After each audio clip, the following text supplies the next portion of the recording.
Previously on the practice. Are you trying to get disbarred? As self-destructive All as right. On that note. We've decided to let you go. Go where? Here's a check representing 2 weeks severance pay. I've generated fees in excess of $6 million.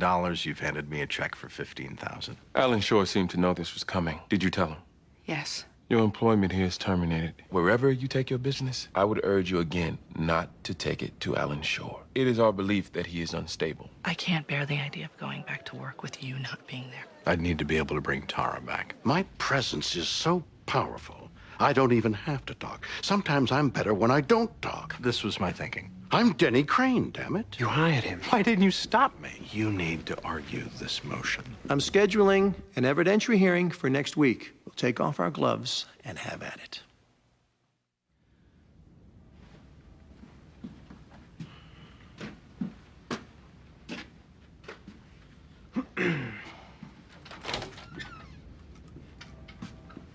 What's up?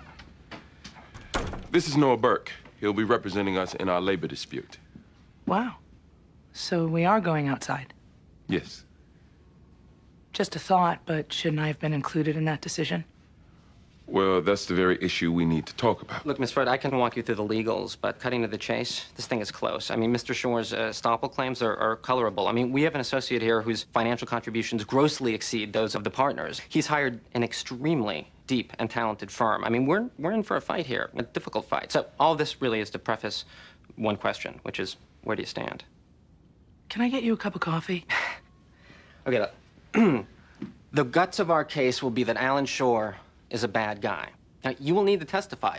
You will need to get in the witness chair and not only support the idea that he's a bad guy, but actually sell it. I mean, see, this man has a personal animosity towards Mr. Shore. I mean, his bias will be exposed and lance like a giant boil. I mean, this man looks like he hates everybody, and his emotions will make him anything but impartial. The only objective and fair-minded voice we have, if we're to have one, is you. All right, once again, it's you. So, as I've told Mr. Young and Mr. Bellotti, you will have to win this case for us. You will have to take Alan Shore down. So let me put to you the great interrogatory once posed by the leader of the free world. Are you with us, or are you against us? Whether or not we go forward all depends. Of course we're going forward. Not so fast. Then slow down. I canceled your 10 o'clock. I had to tell the Beast, and she's in a mood, so... Tell her she looks beautiful and the meeting will be rescheduled. Well, she won't believe she's beautiful unless you tell Then her. tell her I said so. Goodbye. Who's the Beast? Sarah Lipp, wicked senior partner of the East. Denny Crane. Yes, I know you're Denny Crane. Why do you always tell me your name? Is it so you won't forget? Well, let me tell you something, soldier. I've learned from experience that people can't believe they're actually in the room with Denny Crane. They think it can't be true, so I let them know it is true. I look them in the eye. Denny Crane gives them something to tell their grandkids. Denny Crane. You know, I wanted him because he knows the judge. I'm having deep concerns now that the judge knows him. First of all, he did win the motion last week. Second, I'll first chair, he'll be second. But he talks.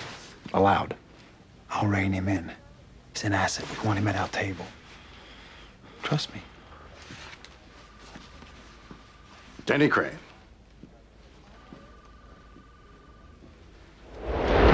Tara, hey. What's new?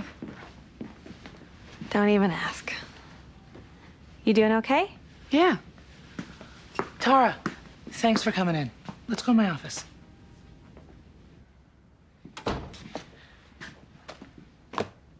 Listen, Eugene, Jimmy, and I, we realize that we put you in an impossible situation, asking you to protect a firm confidence to the detriment of a friend. We appreciate that maybe we were unfair. Anyway, we're offering you your job back. We consider you an extremely valued member of this practice, and we hope that you will consider rejoining us. You offering me my job back? Yes.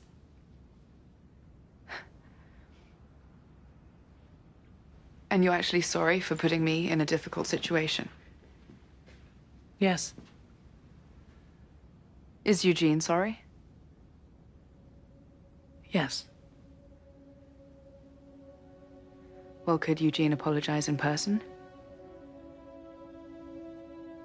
That would help me decide. He's obviously under a lot of stress, Tara. Let's not make... Eleanor, I have a great respect for you. And my hope is at the conclusion of all this ugliness, there will be no erosion of that respect. But this isn't about you being sorry. This isn't about you valuing me as a member of your firm. This is about you getting me on your side. Securing my testimony to favor you. Look, Tara. You know I care about him. And believe it or not, I also care about you. You are a young law student with your entire future ahead of you. You need to consider carefully which side you'd rather be associated with here. I have considered that very carefully. I'll be testifying in support of Alan.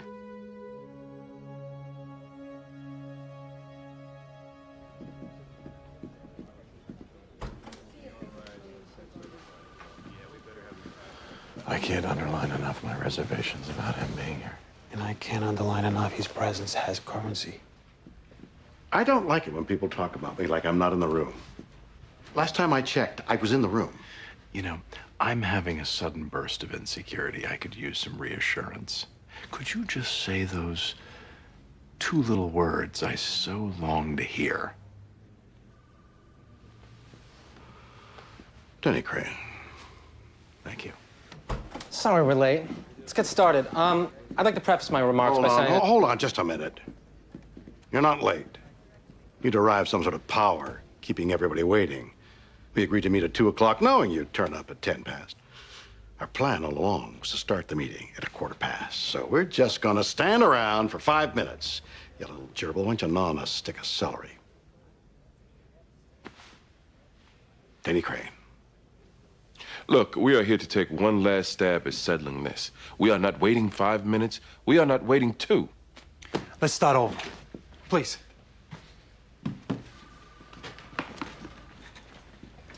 I think we can all assume, should this go to trial, you'll be vicious, we'll be vicious. It'll get publicly nasty and everybody will bleed. The reason for this meeting is to avoid all the bloodshed. Obviously, we have a number. You have a number, I suspect. Shall I give you ours? Please. 750,000. And before you reject it, that's 3 times the salary of the next ranking associate, and it's probably 750,000 more than you get if we proceed to court, given Mr. Shore's conduct. And what if I were you, I'd be most concerned with? You're not me, Mr. Burke. Let's not ever make that mistake. If certain things in this trial become public, Mr. Shore may be unemployable in perpetuity and perhaps even disbarred. Denny Crane. Let me respond by just... May I, Matthew?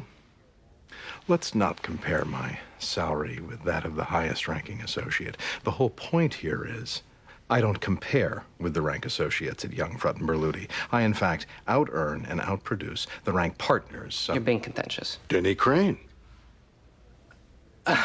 Okay. Why don't you just tell us your number?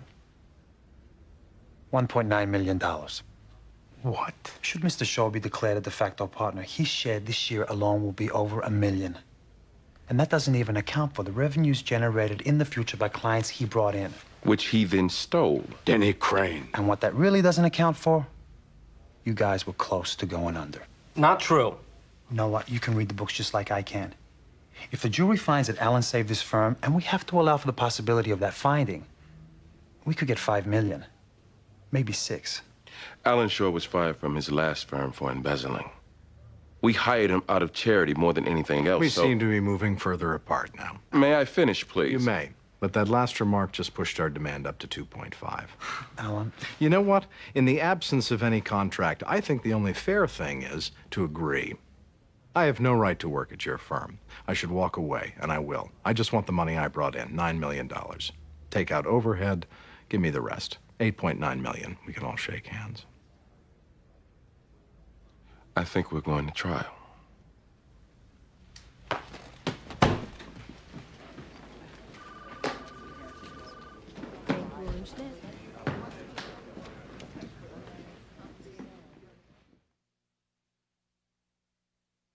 Let's be fair, Mr. Shaw.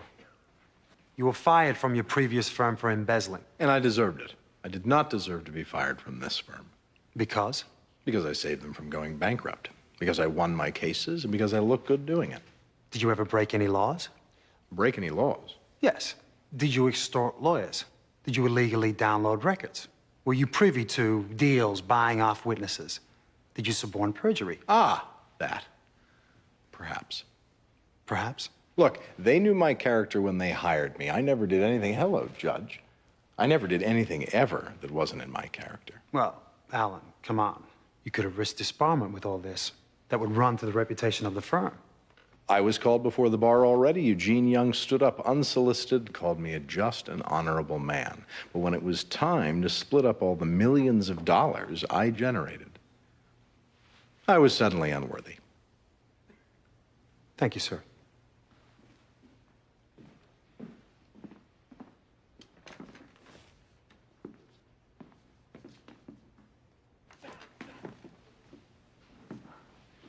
This feels dramatic. You left out the part where you impersonated an airline official from the opposing side and then settled a case under that false identity. Using money out of my own pocket to spare the firm a malpractice suit. You left out the part where you hired a lawyer who believed God talked to her. It was never established he didn't. You left out the part that you constantly defied the partners. Only when they were wrong, which granted was most of the time. Is it just me, or are all his questions in statement form? You left out the part where you hid a murder weapon from the police. Well, if I were to mention that, the police would demand to know where I hid it. You left out the part where you took a hooker to a client's wedding.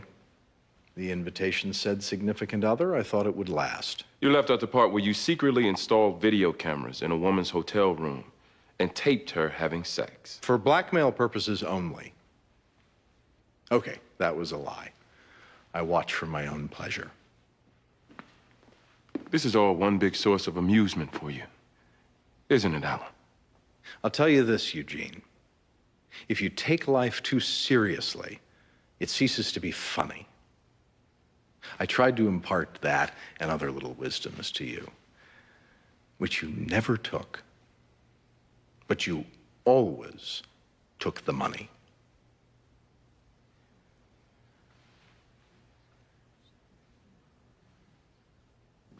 Alan, I don't know what you're doing. You say you want to settle, but I don't think you know what you want. Tara, I plan to keep your testimony very simple. Basically, I want you to establish that he was open and notorious with his antics from the beginning. Okay. I will not put you in the position of attacking Eugene or Alan or Ant. I don't want you to. Denny, this is Tara Wilson, a law student I spoke of. In need of employment. Yes, she's extremely talented. I can personally vouch for her skills as a paralegal as well. Stand up, please. Turn around, please.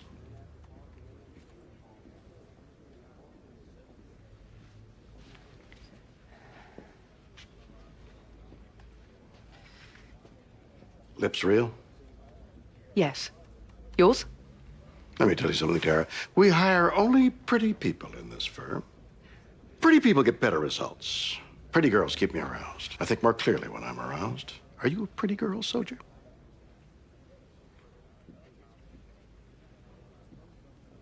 I am, sir. Good girl. At ease. I'm always at ease. Sir. I like her. Truth is, it's been a horrible year. I haven't liked going to work since he's been there. My cases... seems he's gotten all the good ones. How's your love life?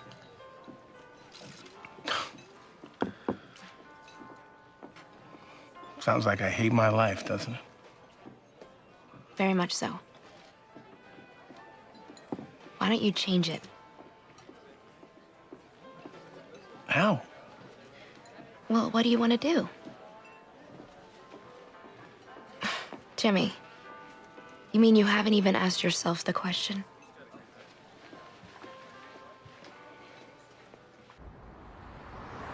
Dishonorable? No. Ethically challenged? Perhaps. What's the difference? He was honest with how he dealt with his friends and his fellow partners. Where he was perhaps underhanded was with opposing counsel. Did the partners at the firm know about his underhandedness? Yes. They would often protest and threaten him. But as Alan correctly points out, at the end of the day, they would cash the checks. And Miss Wilson, you had the opportunity to see the financial records at Young, Frutt, and Berluti? I did. And what kind of impact did Alan Shore have on their business? In dollars? He more than tripled it. Obviously, you're friends with Alan Shore. I consider him a friend, yes. Forgive my indiscretion, and admittedly, I'm speculating, but have you had sex with him? No. Objection. She answered the question. That's what I'm objecting to. I want to have sex with her. She keeps saying no. I believe you've witnessed Mr. Shore committing acts of sexual harassment in the workplace. Have you not? I have. In fact, you once complained to Eugene Young that he repulsed you, that you thought he was vulgar. I believe the witness said she had vulgar thoughts that involved me. There's a difference there. Please rephrase. As you can see, his behavior is quite incorrigible, but Incorrigible? He lies, he steals, he conceals evidence. He openly defies the partners, and that's the word you use? Incorrigible? Well, I'm just curious, is Mr. Shore helping you to find new employment? actually, he just helped me find a new job, yes. Oh, well, that's interesting. So, I mean, might you say you're in his debt a little? I would. Thank you very much, Miss Wilson. Isn't it true you really do want to sleep with... Nothing further.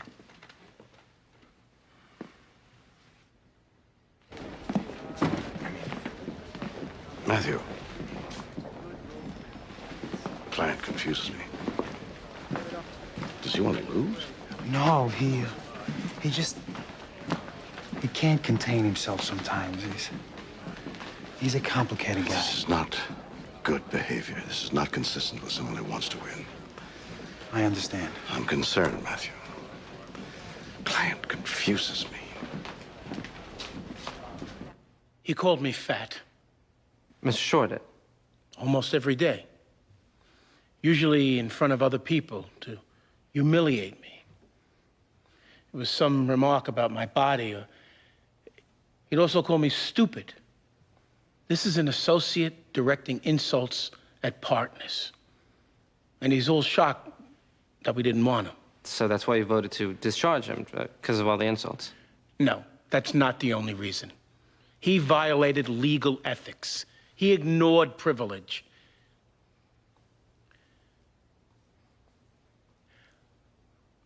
I voted to discharge him because we're not just a place of business.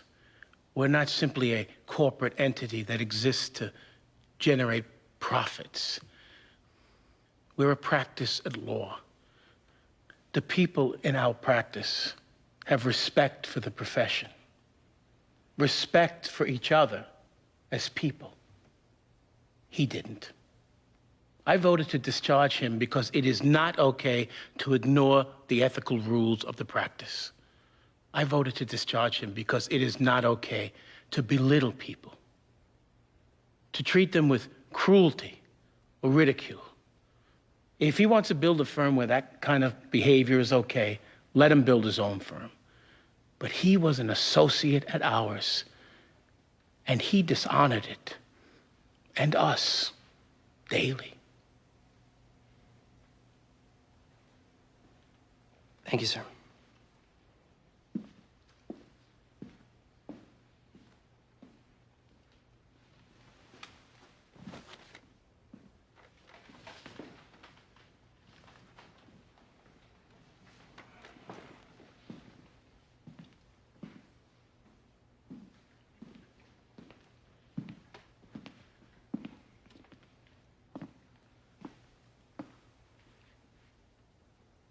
You spoke with a great deal of emotion, Jimmy.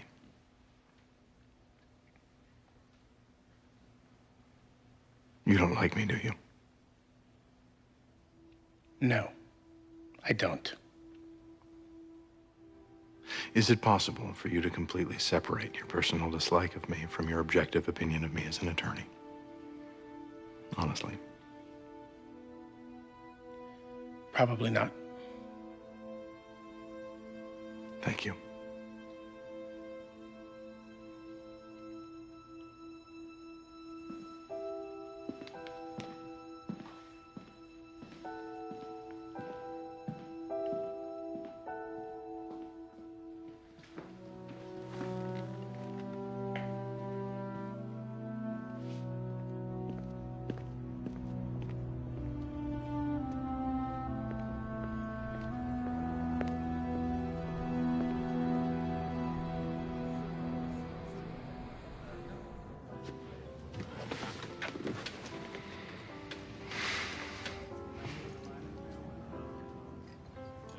Are you testifying against me, Eleanor?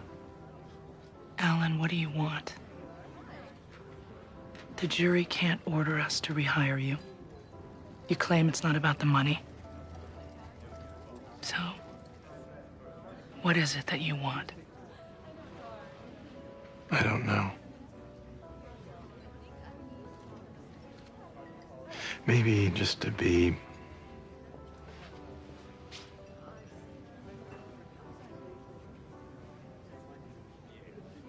Well, let's leave it at that. Just to be.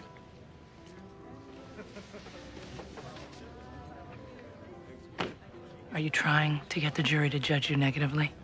To confirm some twisted... Again with the psychoanalysis. I don't have time, Eleanor. I've got a long day in court tomorrow.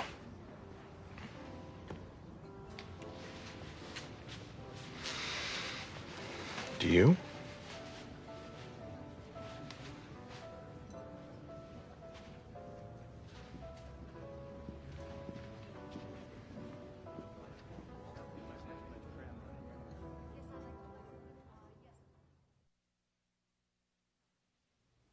He had no contract. It was employee at will. And legally, we're entitled to terminate an associate for personal reasons. But it wasn't just personal reasons. We had to protect the integrity of our practice. But, Eugene, as it's been said, you did take the money. Yes, he earned revenue in his capacity as an associate, but that didn't give him tenure. You've heard all the things he did against the law, against the canons of law, against us. How do we employ a person we can't even trust? Fiduciary duty, that has to mean something in a partnership. There's an implied obligation to deal fairly with one another, honestly. That man never did. As a result, he had to go. He had to go. Thank you.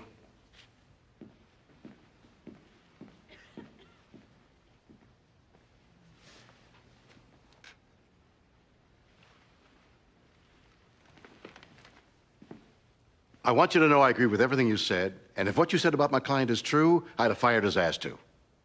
Good work, soldier. Nothing further.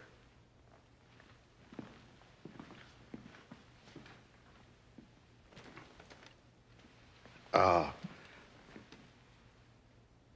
imagine this business about fiduciary duty, obligation to deal fairly, honestly, goes both ways. You would have a duty to be fair and above board with Alan Shore. I would, and I did. Good man.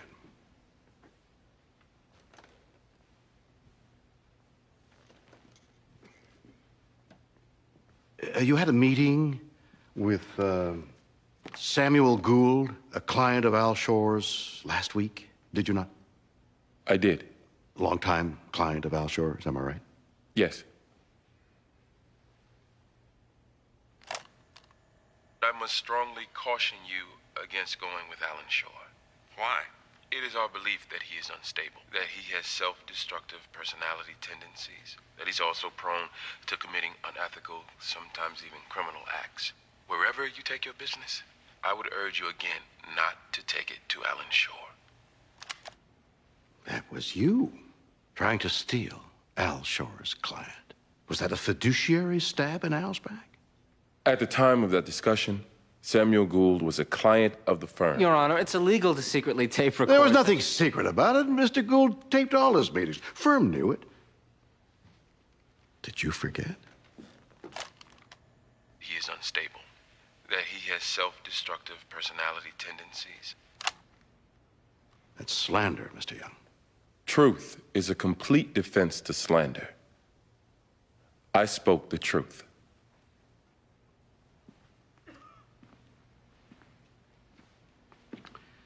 You know, son, I'm a senior partner in my firm the way you are in yours. And here's the thing about good leadership, and you tell me if you disagree. It's not enough to insist on fidelity or honesty or fair dealing. A good leader has to practice it. Denny Crane.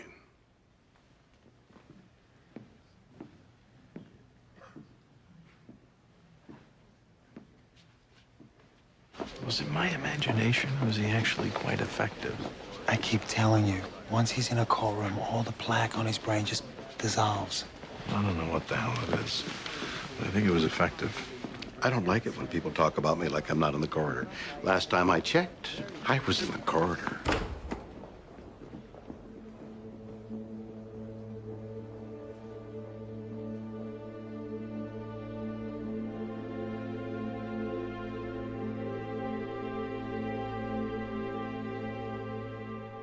He said that he had been fired by his firm and that he needed a break. Did he say why he was fired? He embezzled. He said it was a half Robin Hood kind of thing, that he took from the rich and kept it. And knowing this, you hired Alan Shore. Yes, Why? he was a friend who, well, like you said, he needed a break. And this testimony today, this is difficult. You have no idea. In fact, despite all the infractions he's committed since joining your firm, you've continued to defend him. Why, Eleanor? I think Alan is deeply troubled. As talented as he is, as terrific as he is, I don't think he likes himself. And on some psychological level... Objection. Foundation. This will be a lay opinion from a friend, Your Honor. I'll allow it. Please continue. I think to service his own self-loathing, he breeds contempt from others.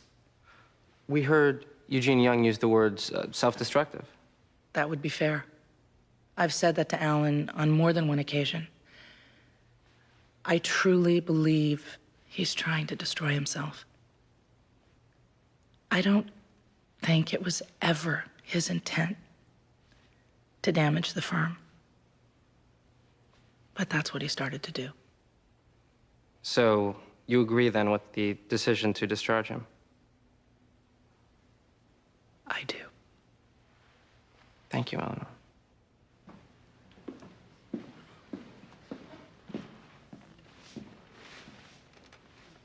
You really want to do this one? Alan. Yeah.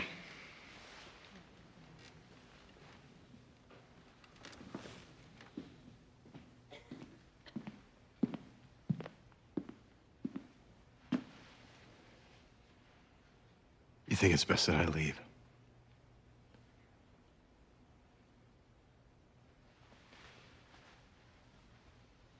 Did you not say last week, let's work this out? Did you not say you couldn't bear the idea of going to work at a place without me? I said that. Did you mean it? I meant it. But Alan, I said that unobjectively, as your friend, as a person who continues to care deeply for you. But I don't think you're entirely well. You are gonna self-destruct one day. And I can't prevent that. But I can't let you destroy my partners in the process. I'm sorry.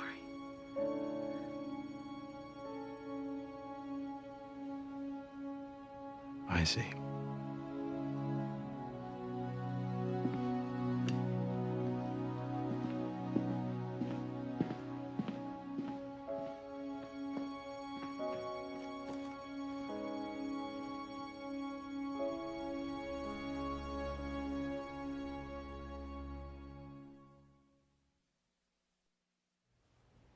We live in a time where breaking rules, being a rebel, flashing irreverence for any kind of convention is cool, is hip. Alan Shore is a hip, cool guy. He's entertaining, too. It can be fun watching him do his thing. But when he's doing it to you, or people you love, or something you love. You see these people here? We don't have husbands and wives. Eleanor has a child, I have a son, but no one can accuse us of living rounded, balanced lives. Our lives are that law firm. Our lives are each other, and working together in a place together, that's something.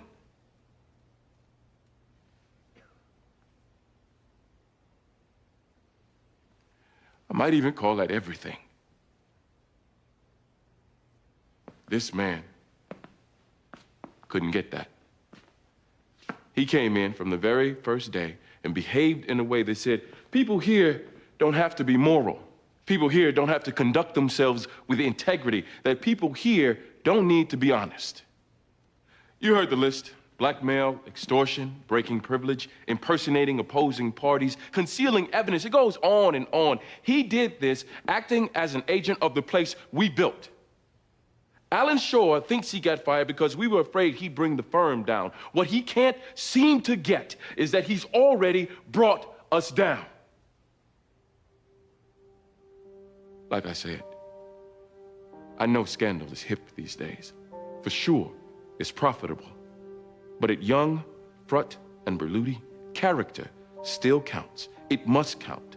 Our dignity is not a fungible thing. Not to Eleanor, not to Jimmy, not to Jamie,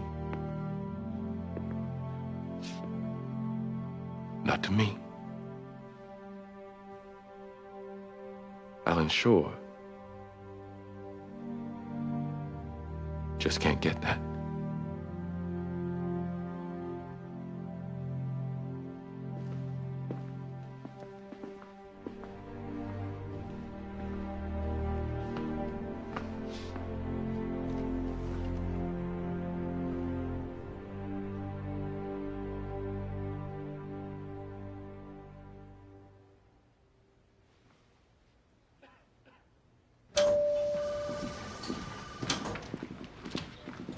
Hey, how'd it go? They're deliberating. Can we talk about the outfit? All the assistants here wear uniforms. I like it. Do you? Well, as soon as I pass the bar, it's coming off. I can't wait. Let's go to the bar now. We conduct our sexual harassment behind closed doors here, Sailor. I shudder to think. Excuse me. That was a hell of a closing. I like what I see so far. $9 million, portables. Closing like that. What do you say we take our relationship to the next level? Are you a homosexual, Denny? I'm offering you a job, Sailor. You can't be serious. They already have a verdict. What? That means they never got to damages. You lost, Pilgrim. Come on.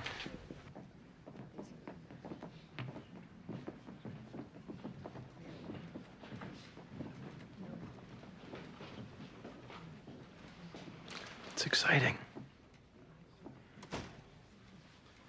All right. Mr. Foreman, the jury has reached a verdict? We have, Your Honor. What say you? On question 1, was the defendant's termination of the plaintiff wrongful? We find in the affirmative. That means yes.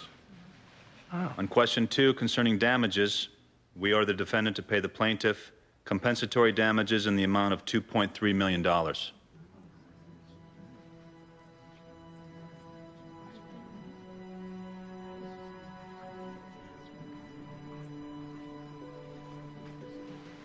Congratulations.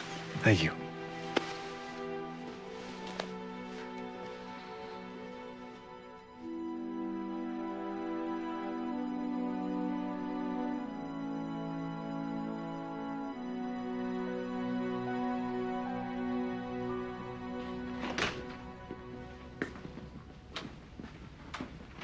Lost.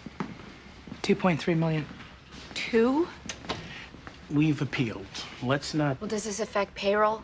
I mean, can we still finance our cases? Do you guys need me to open up a separate account? Look, I'll advise you what to do, Lucy, okay? Jimmy, Eleanor in the conference room, please.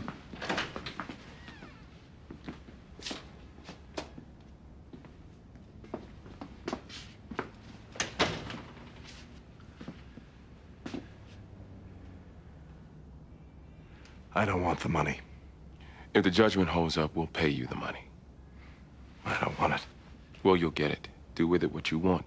But this firm always meets its financial obligations. Maybe we can donate it to a cause that we mutually... legalization of prostitution. Something that... whatever. Why are you here? I'm here because... I'm a sucker for closure, I guess. Not to be confused with sentimentality, but I wanted you all to know two things. First, I'm sorry for any embarrassment that, well, any embarrassment. And second,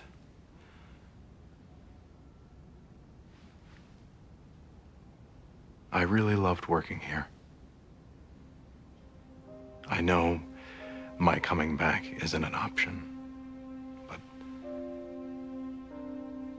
people should know where people stand. I've always believed that. And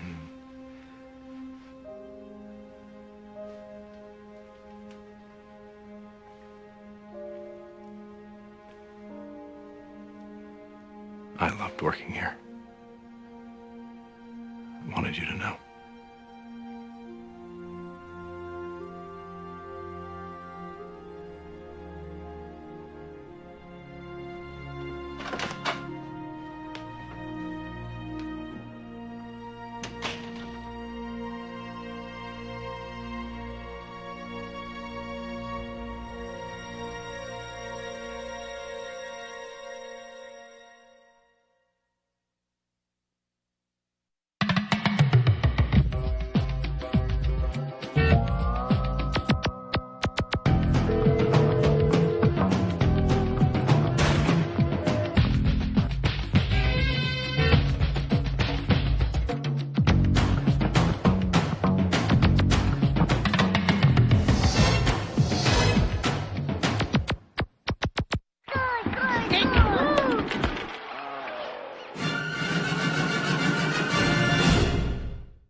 Previously on the practice. We've decided to let you go. Go where? Here's a check representing 2 weeks severance pay. I've generated fees in excess of $6 million. You've handed me a check for $15,000. Alan Shore seemed to know this was coming. Did you tell him? Yes. Your employment here is terminated. What's with the red ties, soldier? Red is soft. Soft does not work around here, sailor. That's Denny Crane. The Denny Crane? Don't be fooled. Once he's in the courtroom, he's every bit the icon. I'm a senior partner in my firm the way you are in yours. It's not enough to insist on fidelity or fair dealing.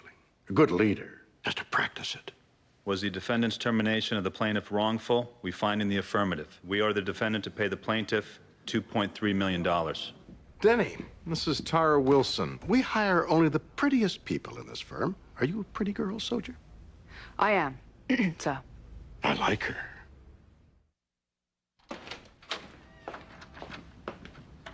Jimmy, Manny, what? look at you in that suit. Do you like own that? I was just talking to your mother. I know this. She told me, which is kind of what put the idea in my brain that I should maybe come see you. I heard you got fatter, but you look good. Thanks. Eleanor Frutt, Eugene Young, Manny Quinn, old friend. Hi. What's up? Can I talk in front of them?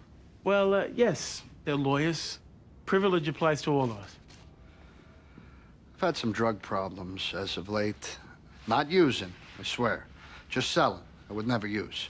Anyway, I can talk, right? Yeah. I got myself in this situation, okay? And a few weeks ago, I got shot right in the ass. Nothing serious. You know me, I'm not a complainer. Anyway, I had this dope deal coming up that I was planning.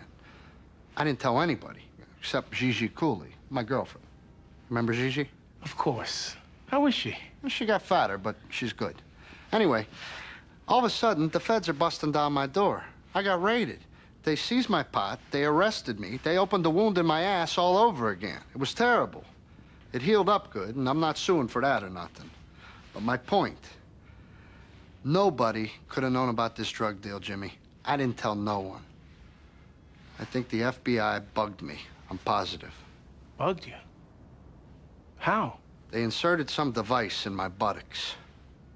I know it sounds nuts, but I think during the first surgery, they inserted one of those small microchips. Then during the second procedure, they took it out. It's the only way they could have known about the pot. I mean, I didn't talk about this deal on the phone or nothing. So I want to bring a motion to suppress. I mean, this is beyond unconstitutional. You can't bug a man's ass. It isn't right.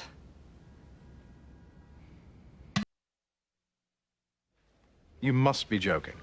I don't joke. I don't believe in humor. Well, I don't believe in guns, and I do not shoot ducks. Every new employee picks up a rifle. It's how I judge character. Denny. Little problem. The Finnertys are here, very upset. Oh? Who are they and why do I care? They're the wrongful death case you brought in here.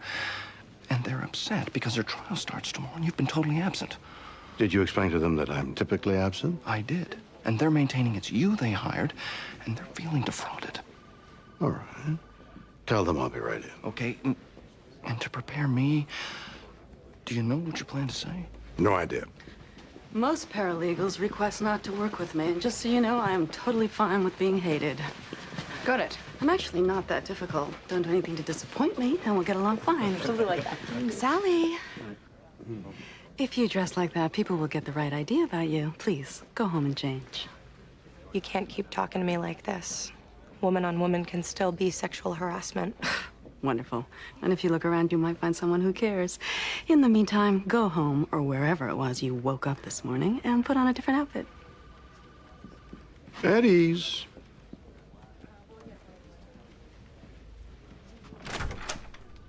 Bill.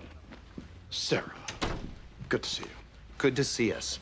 You know, we hired you 14 months ago. We've been in here dozens of times for meetings, depositions. We have never seen you. Our trial starts tomorrow. We came specifically for you, which we made clear. Sheldon Modry specializes in wrongful death. He's uniquely qualified to handle this, given the way your daughter so wrongfully died. Do you even remember how our daughter died? Of course I do. Such a shame. So wrongful. Tell me how my daughter died, Mr. Crane.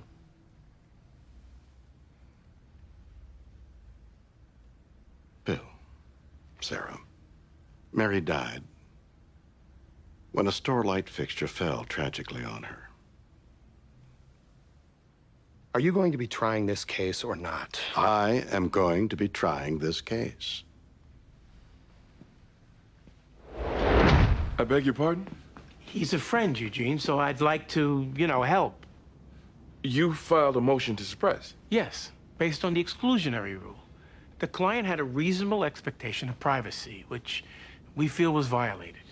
You're planning to walk into a court of law and argue that federal agents installed a listening device in your client's buttocks. I know it feels desperate. Desperate. Oh, it feels desperate. Eugene, if the evidence doesn't get suppressed, he goes away.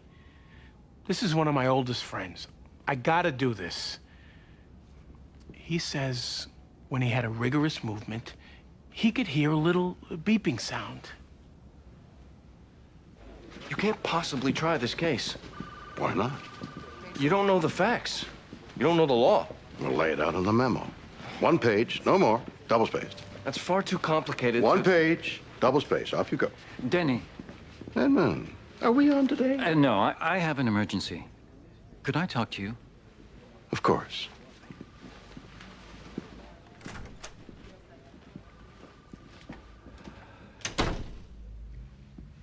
It's my son. He's been arrested. Darryl? What for? Sexual assault. Date rape. Which he is innocent of. I know you don't do criminal work anymore. I'll take care of it. He's a wonderful young man, Denny. And you know him. He would... Edmund, I'll take care of it.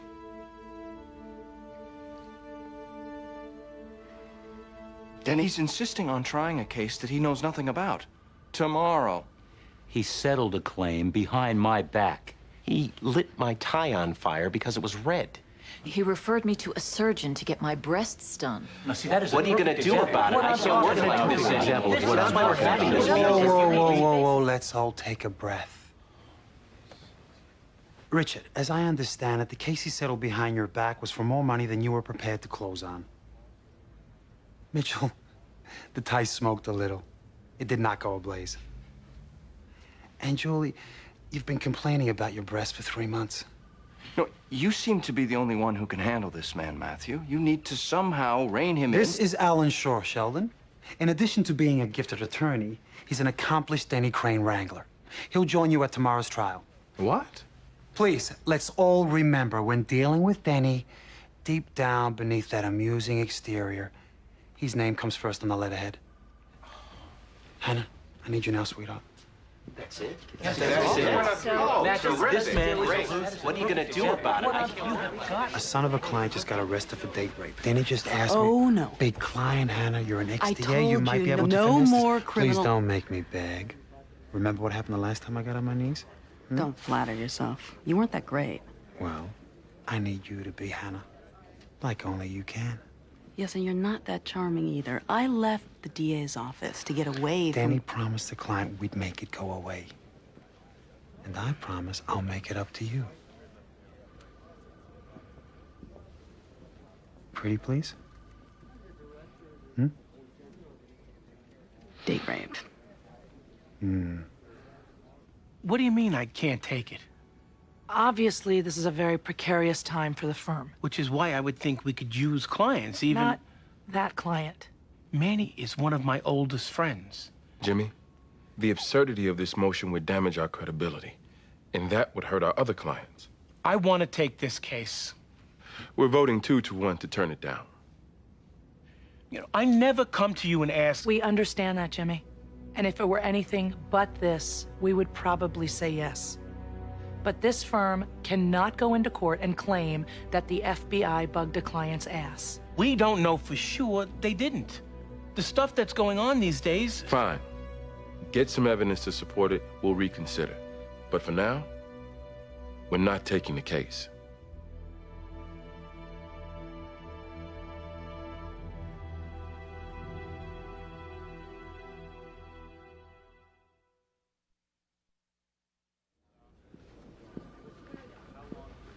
I specifically asked for a 1-page memo, Soldier. You've given me a 1.5 pages. Well, I thought since it is double-spaced... I won't read it. I like to read. What are you doing here? Matthew thought my presence could add prowess. There's no need for prowess when I'm in the room. Denny Crane. Gentlemen, this is Alan Shore. He'll be joining us today. And I believe you all know Denny Crane. Woman is dead here. $1.2 million isn't going to bring her back to life. Do you have a figure that will bring her back? 2.3.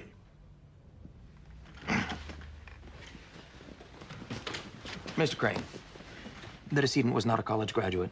Her earning capacity is limited. No pain and suffering, no loss of consortium. The jury verdict research on an instant death with no dependents is $875,000 structured. We're offering 1.2 up front. It's generous. I don't like fast little talkers. They remind me of chipmunks. Denny, the fixture satisfied all safety requirements. It never should have fallen. But it did. On Mary Finnerty's head. killing her irreparably. Allison's your client, Allshop. They have over 3,000 stores nationwide. That's 57,000 lighting fixtures just in the good old US of A. What if they all fell down, man? We're not talking about one little accident that killed Mary Finity's head. This could wipe out hundreds of thousands of innocent people. Denny Crane.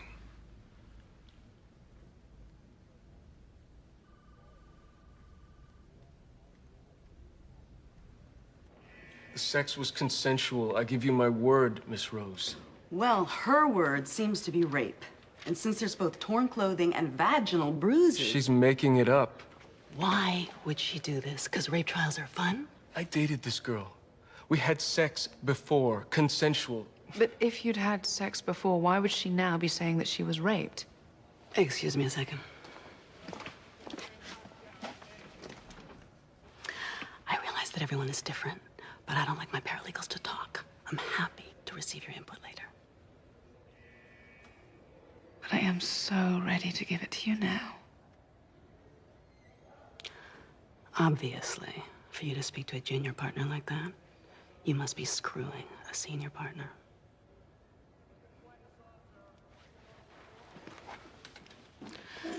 So, Daryl, any ideas? We have a woman here with bruises, ripped clothing.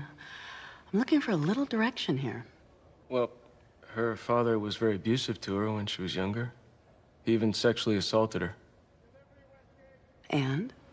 And I'm not a shrink, but a buddy of mine is. He said we could argue that because of what her father did, she psychologically, I don't know, gets turned on by mistreatment and stuff, which personally I think she does a little. Which is why, you know, we were having rough sex, and that would account for the bruises and stuff. Also, she's African American. I'm sure the relevance of that is obvious, but could you run it by me anyway? Well, a Boston jury is likely to take my word over hers. Plus, African American women like sex. You know. Rougher.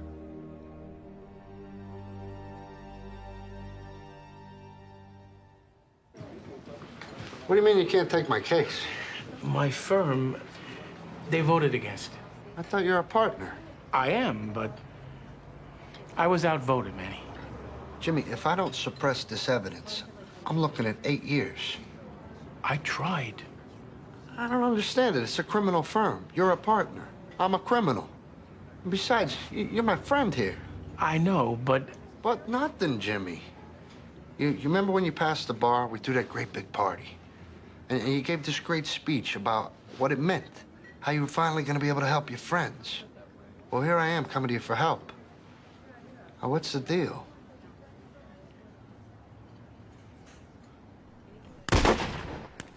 We look ridiculous. You must really love to shoot. This is America. Everybody loves to shoot. Guns are what makes America great. There are more guns in American household than pet dogs. Listen, as soon as we can get the guns to fetch, we can lick this damn dog problem completely. Osama, pull! Saddam, pull! Kerry, pull! See, the trick is, you gotta... Oh! Whoa, Nelly. Trick is, you gotta wanna hit the target. Okay. Mother, pull! Did you say mother? I only meant to scare her.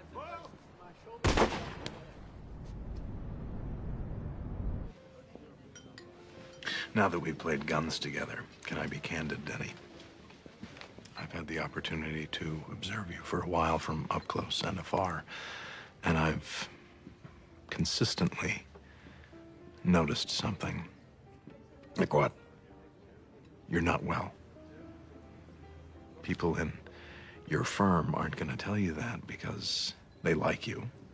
Plus, you wield a great deal of power. But you have about as much business being in that courtroom tomorrow as you do holding a loaded shotgun. Do you know who you're talking to? Look, I offer this because A, I don't care if I get fired, and B, someone very dear to me died with Alzheimer's. And when I think I see symptoms, even the possibility of symptoms,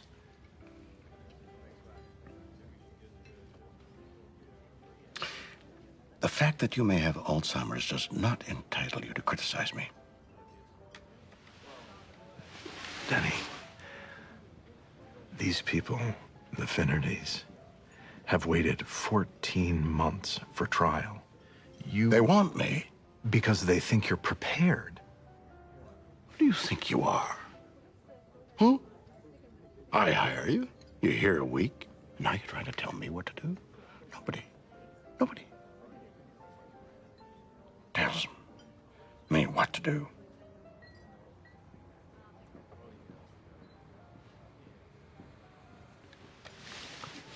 Dad,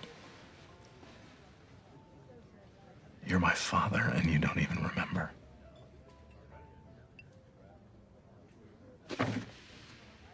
I'm not your father. I had you for a second. Don't you laugh at me.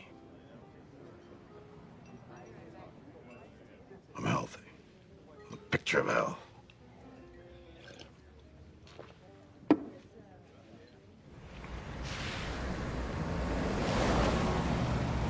When I went to law school, it wasn't to get rich or... I had a lot of buddies who got in jams. I became a lawyer to help my friends. It was that simple. There was something about that that seemed very glamorous to me. And it still does. Really? Get some space in the North End.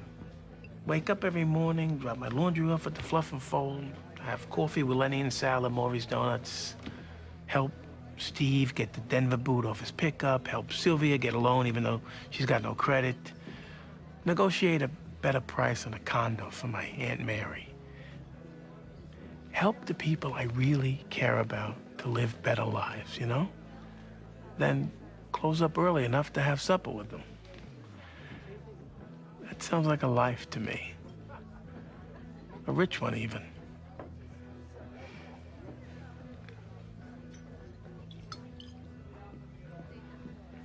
You have to do it.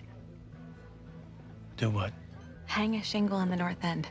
Help Aunt Mary with her credit. Help Lenny with... You have to do it.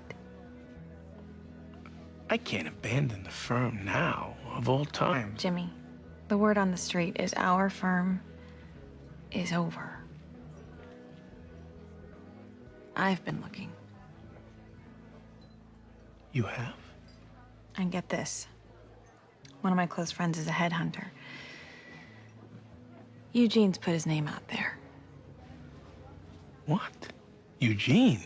3 weeks ago, he interviewed at Hollings and Gray. That's not even the point. You have to go do this because it's what you want to do. You have to do it.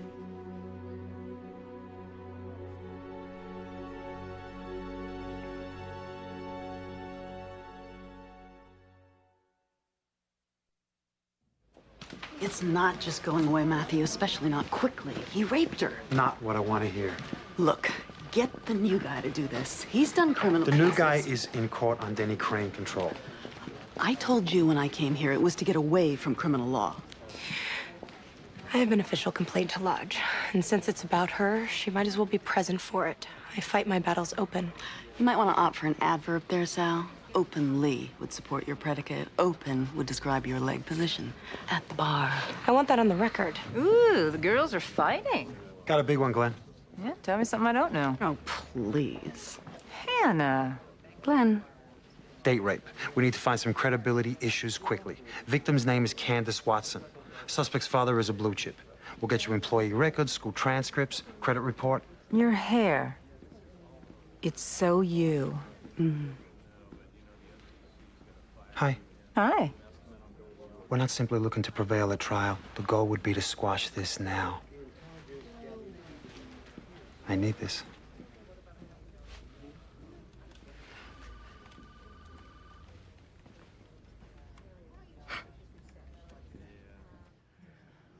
Denny, I am begging you. I've prepared this opening for 3 weeks. Overkill. Alan. We don't want to steal the thunder from your closing, Denny. Not going to get to a closing, no, sir. Mr. Crane, we'll hear from you.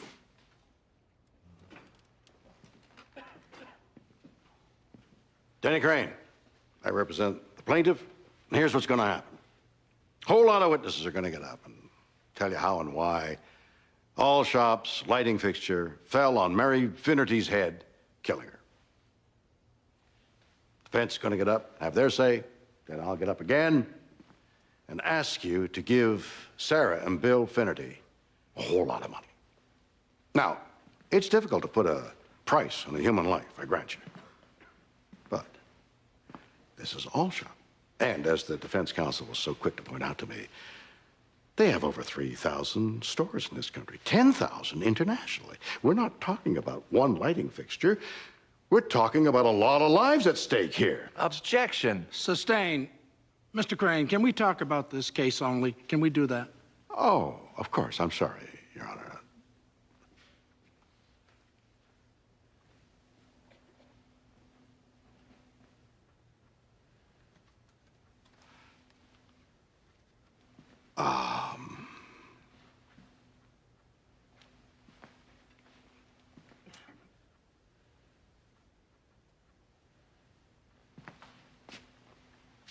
Value of human life. It's a bugger. My friend Jerry Spence tells a story of this paper boy delivering his papers on his morning route one day. He throws the paper through the window, shatters the glass, blinds a woman. What's the value of that?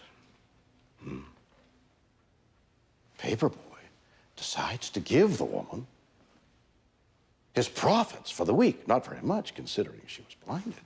Now here, we have a loss of life, an avoidable loss. Not merely an accident, one they could have prevented. So I think the paperboy had the right idea.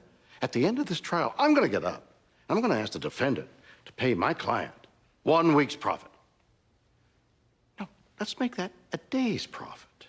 Let's not get greedy here. We may not be able to put a price on Mary Finnerty's life, but we can at least pay her family the profits for the day they killed her. What could be more fair than that?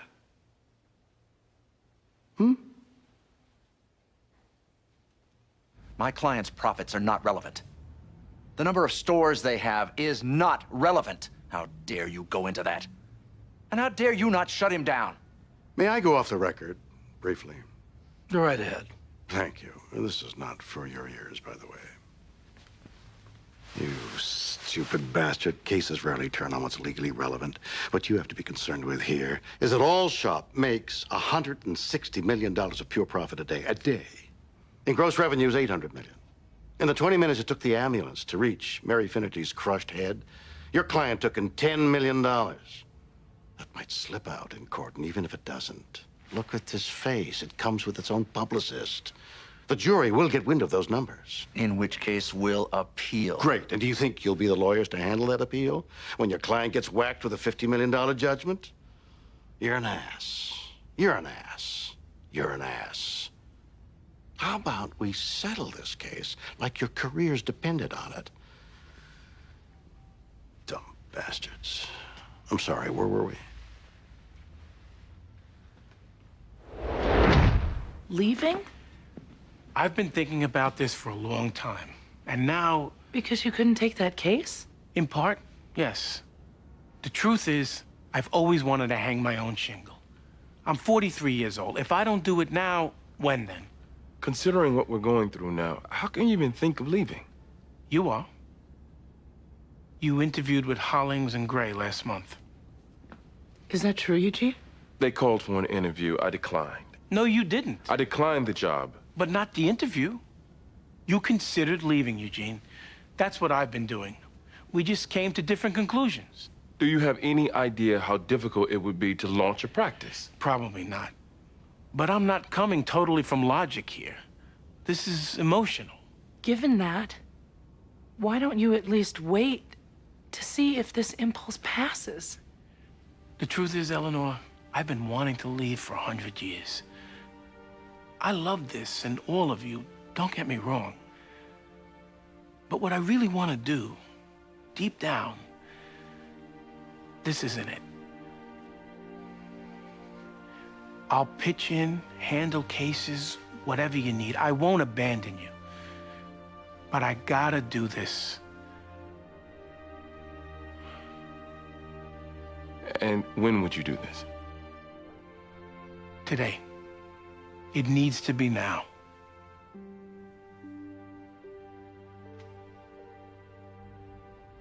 I'm sick of her not respecting me.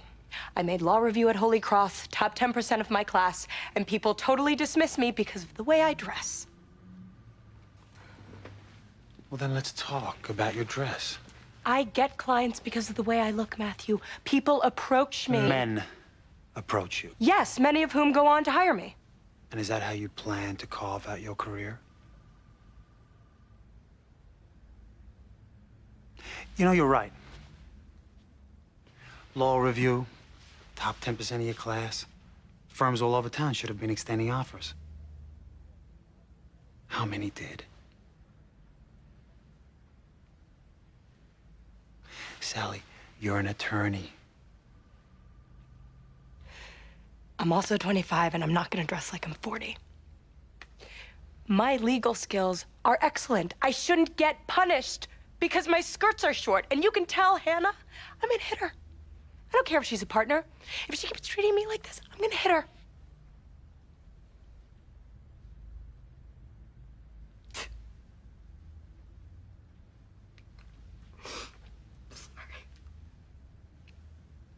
According to the seminars, I'm not supposed to hug you. But I'm gonna risk it. Hey, hey, hey. Shh. Shh. It's okay. It's okay. Munchausen's. Basically, it's a disorder that causes people to make up or fake diseases. I know what it is. Where did you get this? I should say, how did you get this? I don't think you mean to ask me that. Was she ever actually diagnosed with Munchausen's? She doesn't have it.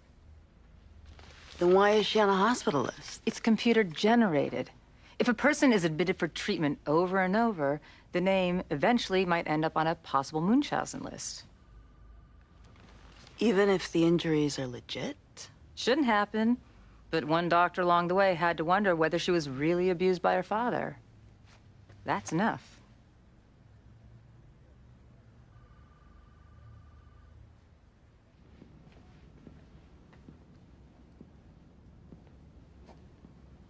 Do you have a second?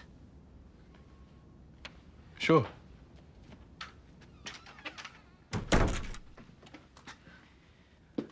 I'm gonna ask you this in a quiet, refrained tone so as not to seem like I'm attacking you.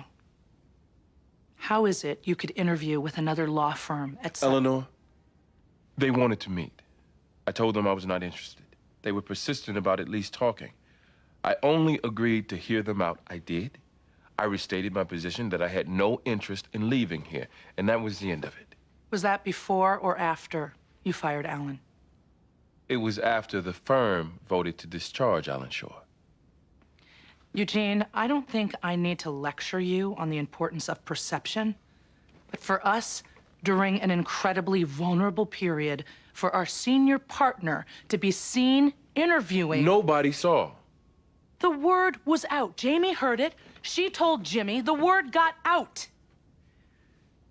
Forget that I'm your partner. As your friend, if you're planning to bail... I'm not bailing.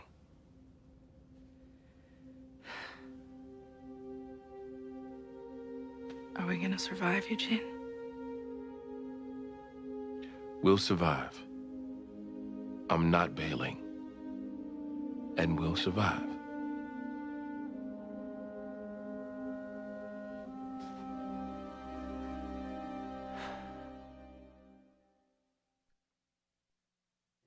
What can I tell his father? That I'm meeting with the DA this morning. Other than that... Tara, copies of cases. First Circuit's on top, Massachusetts is the second tab, dictum and legislative intent after that. Would you like me to come with you? I would, actually, but I'm too afraid you'll talk.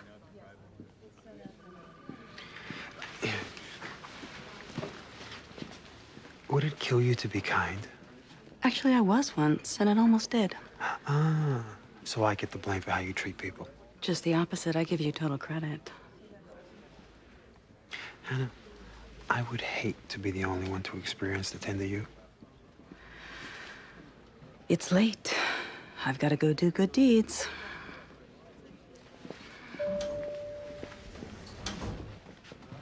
Sheldon, I heard you settled. Yeah. 6.5 million. Good result, client's pleased. 6.5. You were stuck between 1.2 and 2.3. How'd you get 6.5? Denny did good work. So I don't need to intervene today.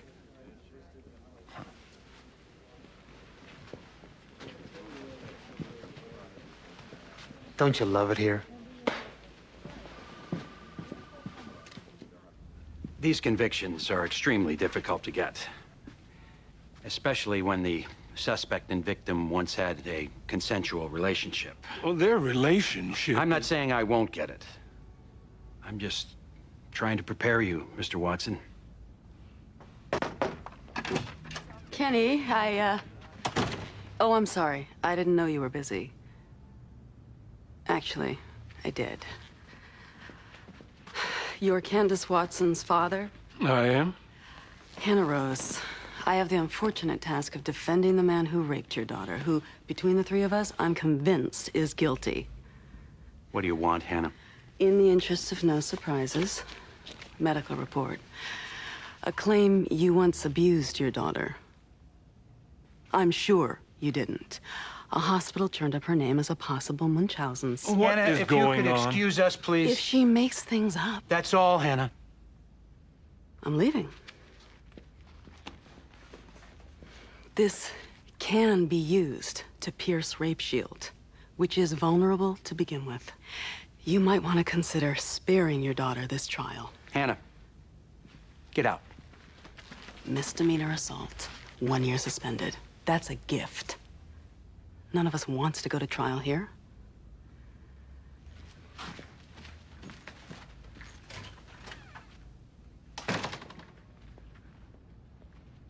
And the DA agreed?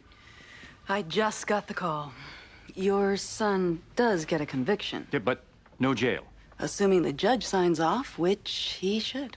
Oh, thank God. You can thank Hannah. I don't know what to say. He's a fine young man, Miss Rose. And... Mr. Solomon, I can see you're having a moment. But from my take on the facts, which includes an interview with a fine young man, he's a rapist.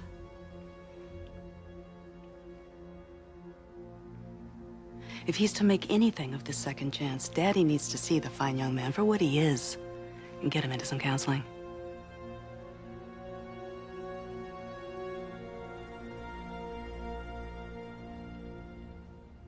They're all nuts. Who? The partners. You know they've all totally had work done. They have? Please. Denny Crane's head so pumped full of Botox. Even Hannah, pretty Hannah. Hannah Rose? Yeah? She's in her 30s. So what? She's pulled so tight she's got to cross her legs to smile. Oh my God. I guess it's lucky I don't like to smile. I was just...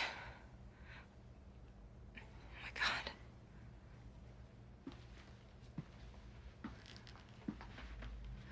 How much do we pay you, Sally?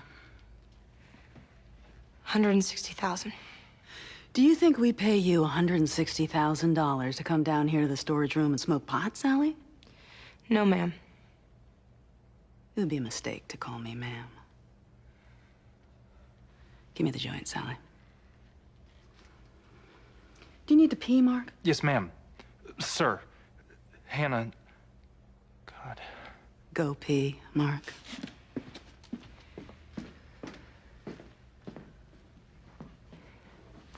I've so miscalculated my day. I've had a lousy day too, Sal. I arranged for a rapist to get off with just a slap on the wrist. Now, I need to go buy something to feel better about myself. I've been eyeing this little purse, actually. Cost $900. Can you imagine? $900 for a purse? Luckily, I can afford it. Partners here are well paid. I bet you hope to be partner one day.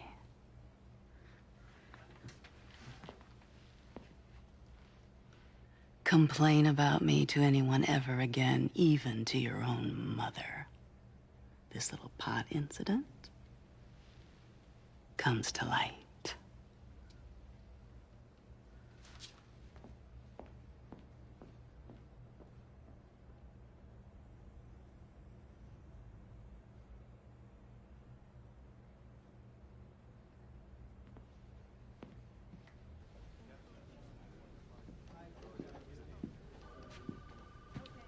What the hell are you doing in my office? Had you there again, didn't I, Dad? I've asked you not to make fun of my mental health. As I recall, I meant it. If I offended you before, I apologize. You know, you don't fool me. My success as a trial attorney comes from my ability to read people. I read you. I know your little secret, Socher. You do? You're in awe of me. Well, now that the secret's out. Let me tell you something, Denny Crane. Having watched you at the courthouse yesterday, I just want you to know I am in awe. You're Denny Crane. And that's something.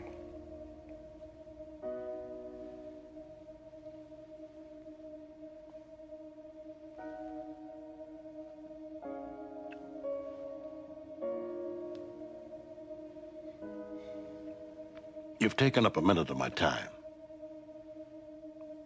To whom do I send the bill? Send the bill to me.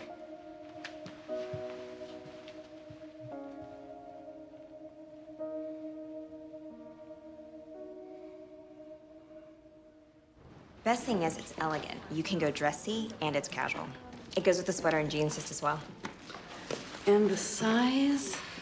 Do you like to carry a lot of stuff? Totally. Let's go with the big one. Oh, I'm jealous. I'm saving up to get this same bag. Well, look on the bright side. If I saw it on you, I'd no longer want it. Tell you what. Give me half off. I'll buy you one. If only I could. Look, if you get home and you suddenly hate it, bring it back. No problem. Not supposed to say it. Never heard it. What's the matter? Hannah Rose? You're an attorney? Why? My name is Candace Watson. Your client raped me last week.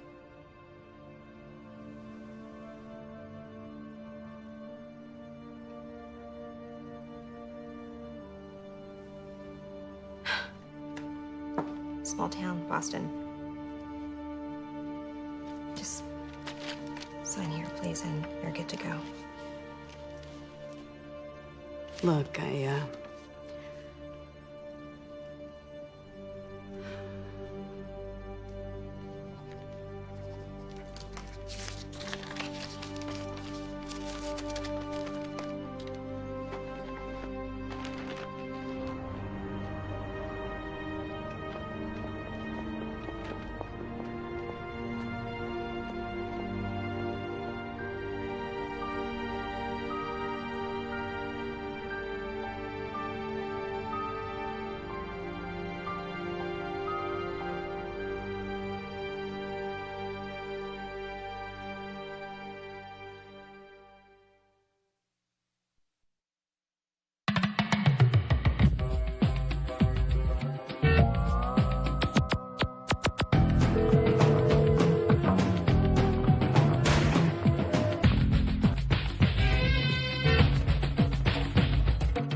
Previously on the practice. Alan Shore thinks he got fired because we were afraid he'd bring the firm down. He's already brought us down.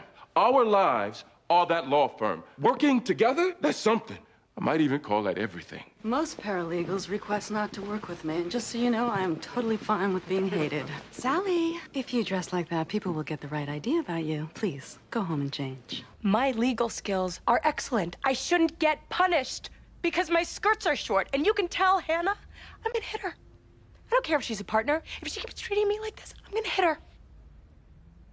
I had this dope deal coming up. I didn't tell no one, except Gigi Cooley, my girlfriend. All of a sudden, the feds are busting down my door. I think the FBI bugged me in my buttocks. I want to take this case. We're voting 2-1 to turn it down. Leaving because you couldn't take that case? How can you even think of leaving? You are. You interviewed with Hollings and Gray last month. I declined. But not the interview. You considered leaving, Eugene. I do not do secretarial work. Lucy will be in at noon. Fine, then have her do it. I have cases. Jamie, come on. Eugene, may I speak to you a second? I thought we concluded our conversation. This'll just take a second. Please.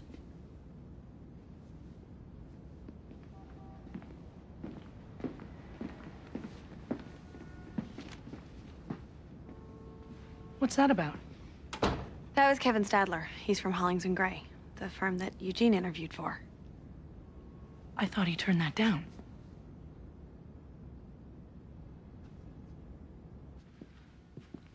I really wasn't interviewing you on behalf of our firm, Eugene. What do you mean? I don't know if you're familiar with Governor Romney's new judicial nominating process. The first round is completely blind. The governor feels it can be much more merit-based that way. I was engaged by the governor's counsel as an early screener. What are you talking about? I was interviewing you as a potential Superior Court judge. A judge? If you're interested, I'd love to submit your name to the governor's council.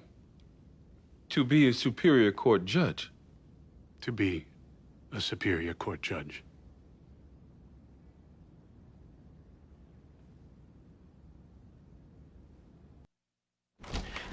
Get the doctor's report, and then we'll talk, okay? Thanks, sir. Jimmy.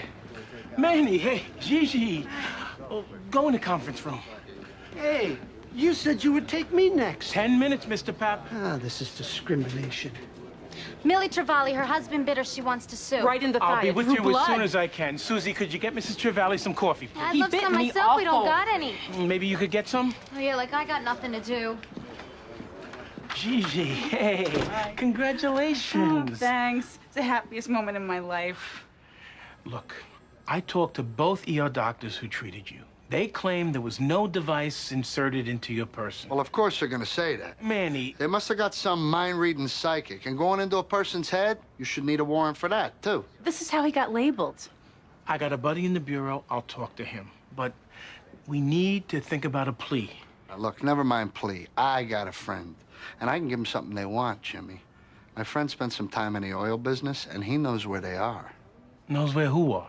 Not who, what. The weapons of mass destruction. The FBI's been trying to redeem themselves in this arena. You get the charges dropped, I'll give them the big WMD. This could be why they went into my ass to begin with, to gather intelligence.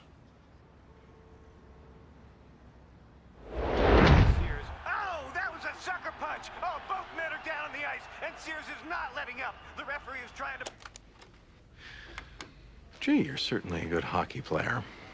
So, what did this man do, steal your puck? He took out one of our best players a few weeks ago. Took out on a date? Excuse me, new guy. I wouldn't want the client to think we're not taking this seriously. Maybe you should take over so I can observe. Mike, the problem we have, in addition to the attack itself, you went on record the night before saying you were going to get him. So it's difficult for us to say it was some sudden outbreak of emotion. Do you see our dilemma? A word of reply would be helpful. A whole sentence would be positively stunning. Mention has been made of the code. What exactly is the code? It means if you take out one of our guys, we'll go after one of yours. It's, you know, payback, eh? I'd need you to drop the A. It sounds Canadian. I am Canadian. I realize this, but I'd like to paint you American. See, in America, if somebody commits a vicious, unprovoked attack, best to cloak it with patriotism.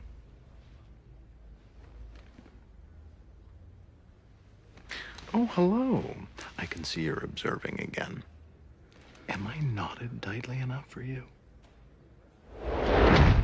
A judge? Can you believe it? No. I mean, I can. I can believe you'd be a great candidate. So would this be something you might be interested in?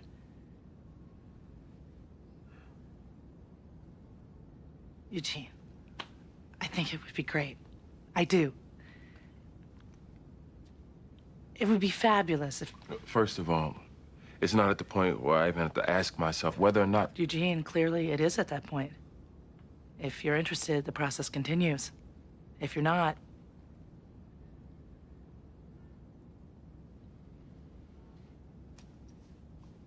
So are you? I don't know. It's all so sudden, and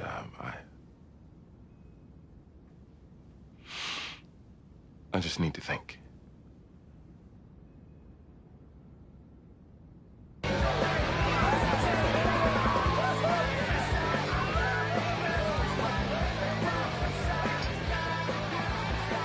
Is there a reason we're having drinks at a frat house? It's not normally like this. Why am I here at all? Because I think we need to set some ground rules. How are we doing? We're having a private conversation.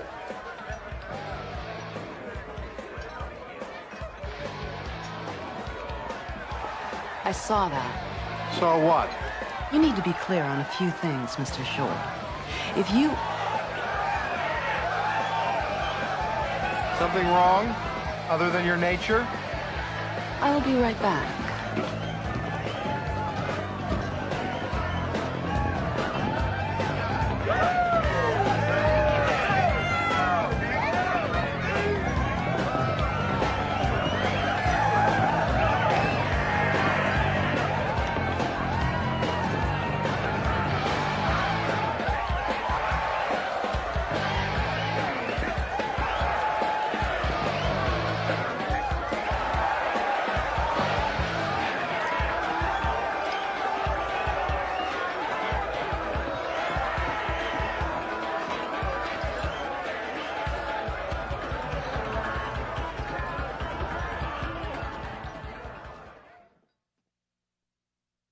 If you won't fire her, I will. We can't summarily hire and fire people. It's Denny just... Crane summarily hired Alan Shore. He's Denny Crane, you're not. Look, Matthew, even you can't defend.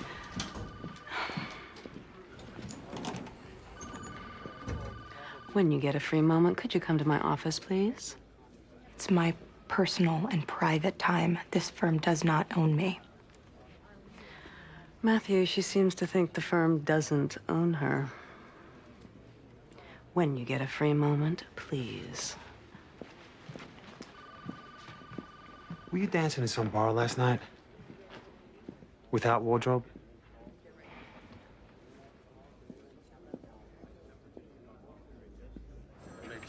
Well, here's the thing. Insurance companies don't like to pay out when it's spouse against spouse, especially when it's what they call supervening act, which an intentional biting would be. Get him to bump you accidental, like with the car, preferably when he's backing up. I got a doctor who can get you the x-rays. Manny, a second.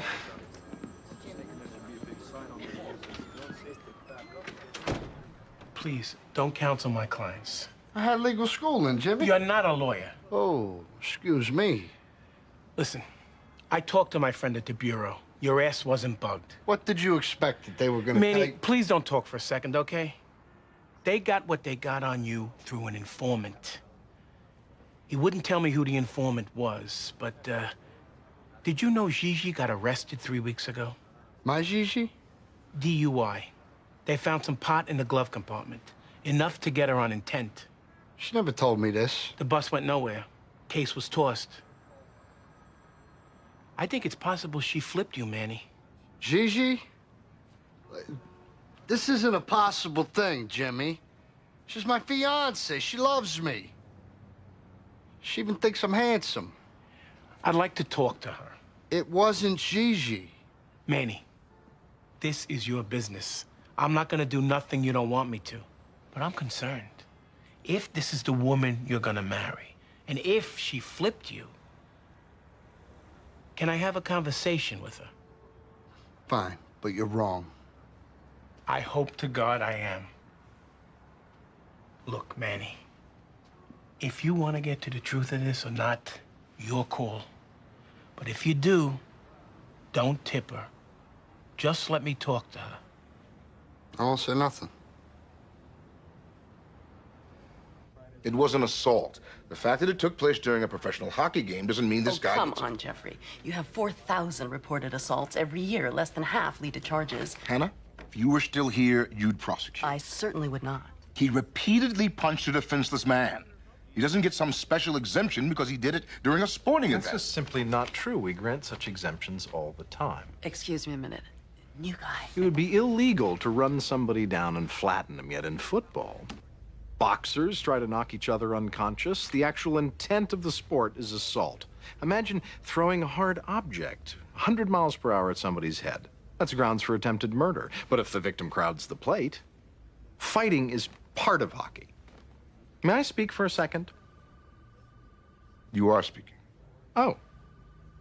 Sometimes I become so wrapped with my own words, it feels more like a listening experience. Look, we're gathered here today because of the media. I suspect if the firestorm died down, so would your urge to be Javert. Suppose this man were severely punished by the league. How about we get our justice that way? First of all, I'm not the commissioner of the league. I'm offering you the chance to be. Name your punishment. Name it. Out of the playoffs. And the next 2 years. Done. Done? How are you? I'll meet with the commissioner. My client will be suspended for 2 full seasons plus playoffs. I hate to break your momentum, but the players' union will never let... Yes, they will. Because you say so. Because I say so. Congratulations, Mr. District Attorney. You've just helped to change hockey for the better. By the way, I may need to invoke the power of your office a little. Not to worry.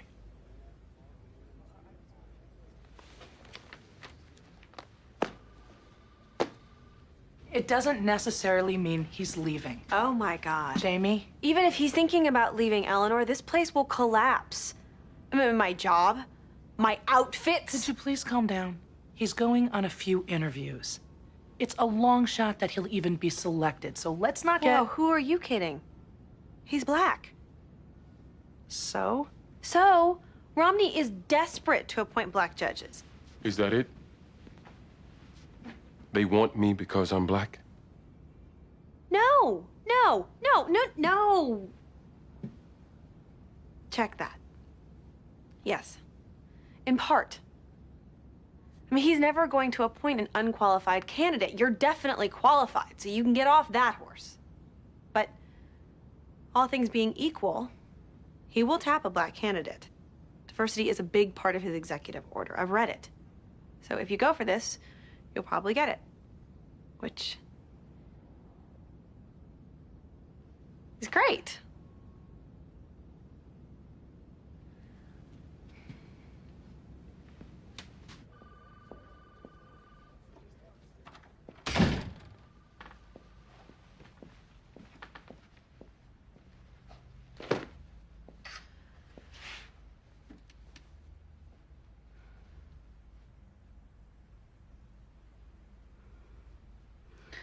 Let me start by saying, I believe in you, Sally. If I seem to be judgmental, it's only because I measure your performance against your potential. When you meet new people, I would imagine the question, what do? Pops almost immediately into the conversation. You answer, I'm an attorney at Crane, Pool & Schmidt. When others describe you, smart girl, nice, works at Crane, Pool & Schmidt. As much as you might like to lay claim to your personal time or private life, who you are and where you work are inextricably bound, Sally. And when you're standing in a public bar, on the bar, half naked, thrusting your Great Divide as if it were a tourist attraction, there are people saying she's a lawyer at Kranepool and Schmidt. Now, as fine as your legal skills might be, we simply cannot have our associates engage in public, drunken, pornographic conduct. And if you can't be concerned with our firm's reputation, I should think you'd at least try to show a little respect for your own.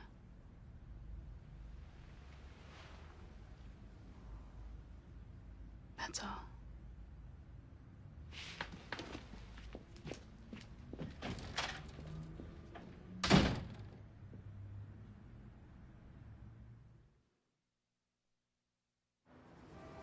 What do you mean he's practicing law?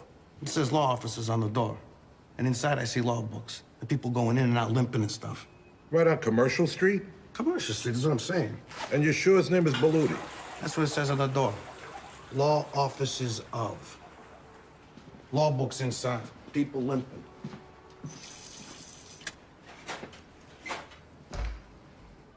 There is no precedent for a 2-year suspension. And even if I were to sanction that, I can assure you the players' union wouldn't. If you only knew. What would they do? Pull your jersey over your head and pummel you? Mr. Shore, the idea of... Mr. Burke, you will suspend Mr. Sears for 2 years. In consideration for that, forgive me, I'm parched. In consideration for that, I've worked it out with the DA for the league not to be criminally prosecuted. The league? How are we liable for Massachusetts General Laws, Chapter 274, Section 2, aiding and abetting. Anyone who assists, encourages, or promotes an assault can be charged as a principal. We don't do that. You don't do that. No, we don't.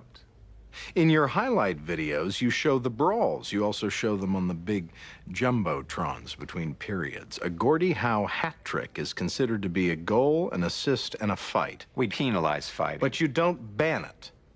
Every other professional sport does. If a player fights in football or baseball, he's gone. In your sport, he gets a standing ovation. Mr. Shore, I'm sure you're a fine attorney, but you have no appreciation for what hockey is, its history, I have its enormous tradition. appreciation for your sport, Mr. Burke. In fact, I have season tickets. Hockey is Bobby Orr. Hockey is Bobby Hull, Stan Mikita, Wayne Gretzky. Hockey is speed, finesse, skill, and power. None of which has anything to do with mayhem. Hockey is being debased with thuggery that your league not only condones, but encourages. And you think if we just change the rule, it will stop? Yes. In college hockey, it's banned, the players don't fight. In the Olympics, it's banned, they don't fight. It can absolutely be legislated out. You choose not to do so. And with all the vicious muggings happening on the ice today, you are daring a district attorney to prosecute the league. I have that district attorney, Mr. Burke. Mr. Sears will be suspended for 2 years. You need to have appreciation for your sport, Mr. Burke. We need your league to rise up and mirror the dignity of the game itself. Tell your players no more fighting. And if they still insist on violence, let them beat up their coaches like the basketball players. How are we doing? Fine. Have you made up your mind yet? Made up my mind? I barely had time to think about it. Never mind. Is there some rush? Well, this affects everybody, Eugene. I realize that. So if you're gonna walk out on us, we just like... Walk out? I didn't mean it like that. I think you did. You don't have to use that tone, all You're right? the one speaking in a tone like you're being betrayed. Put it out there, Eleanor. We've known each other too long. Put it out there. Okay. Bobby left. Lindsay, Rebecca. But you and I looked each other in the eye and we said we were gonna make it work. If you leave, How can it work, Eugene? How can it work? Eleanor, look, part of what's going on with me is this need to redeem myself. Redeem? Yeah. In part for what the firm's become, from dealing with Alan Shore, Hey, our that's reputation. crap. Don't make this about that. If you want to leave... Do I get to talk? Yes, but you asked me to be honest, so let's hear you put it out. Well, you acting like I don't have the right to leave, like I owe you. I never said... I have the right. I gave everything to this firm. If I choose...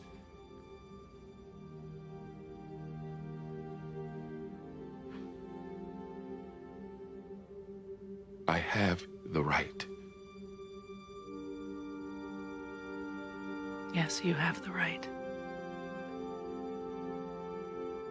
But you know, you are this firm, Eugene. You're our conscience, our soul.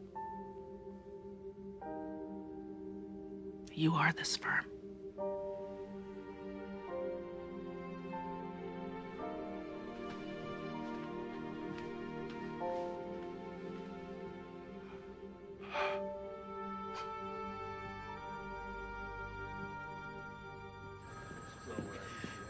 The reason I wanted to have this conversation, well, some disturbing information has come to light. You're acting creepy. You're both acting kind of creepy, but...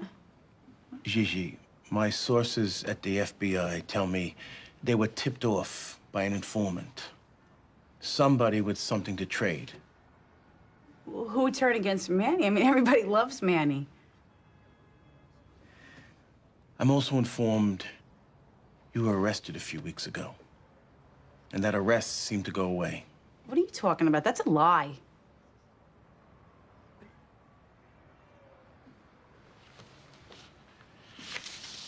Here's a copy of the incident report.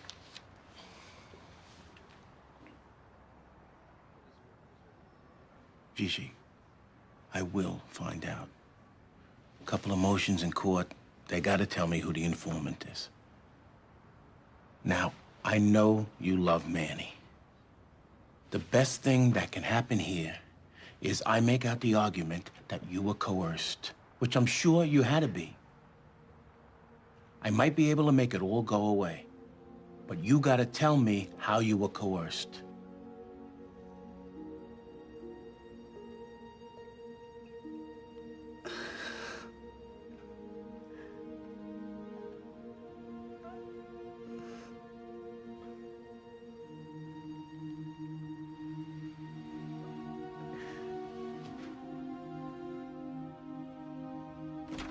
Jimmy? Not now, Susie. No, you gotta take this. Excuse me, please. Look, when I'm in a serious meeting... This is Lenny Pescatori. We know each other. Old times, right, Jimmy? How can I help you? I don't know, Jimmy. See, I'm walking by and I see you signed attorney at law, so I come in and I see you like a neighborhood lawyer here, which, you know, I'm a neighborhood lawyer too. We could be buddies. Only problem, I'm the neighborhood lawyer. And this here is my neighborhood. Which I'm sure you didn't know. But now you do know.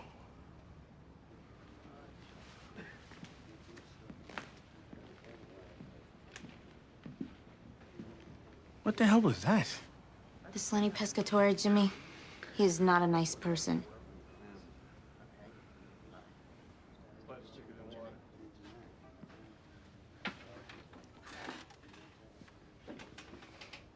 I'll figure this out, Manny. There's stuff to work with here. I'll figure it all out.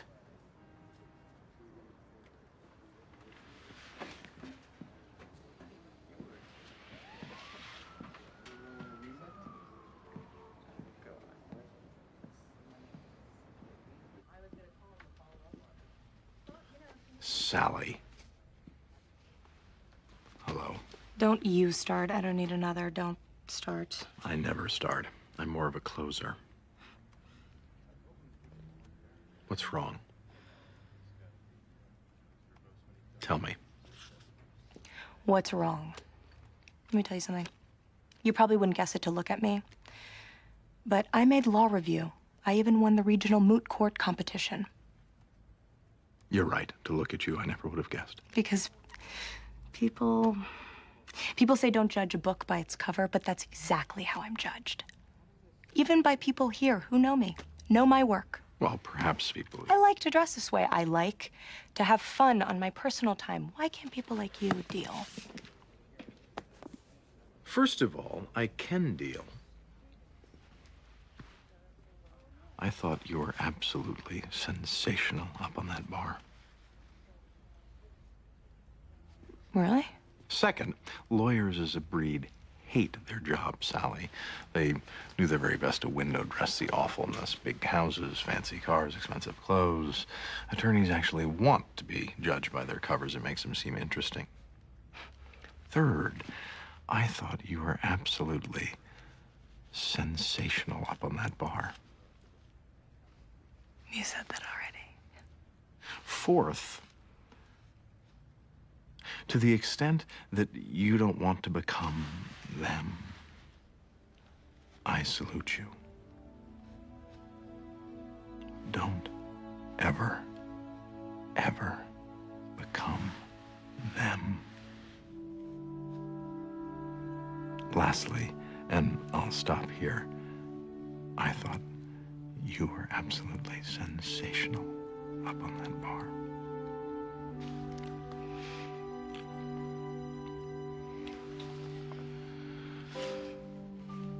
Well, that was surprising. Oh my God. I'm sorry. I don't know why I just did that. I'm so sorry.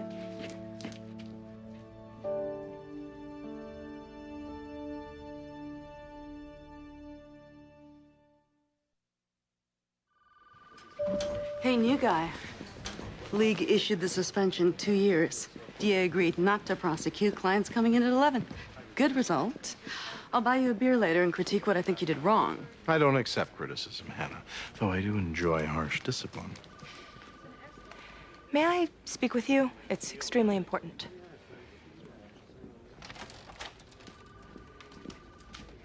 Okay, I'm like really nervous, so I'm just gonna say this before I get all acid reflux and gurgle. I have no idea why I kissed you. I mean, I think you're cute, but I just don't go around tongue-throating cute guys. What you said suddenly made me want to kiss you. That doesn't explain why I did it, but... Sally, it's okay. Really? Don't worry about it. Thank you.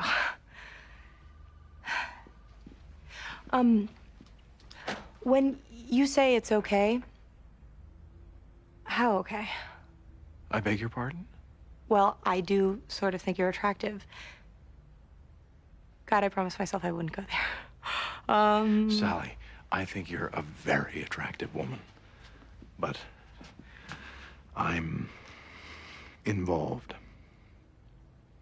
Oh, okay. Okay. Anyone I know? Myself, actually. And it's quite serious. I'm not in the right place for a relationship. Okay.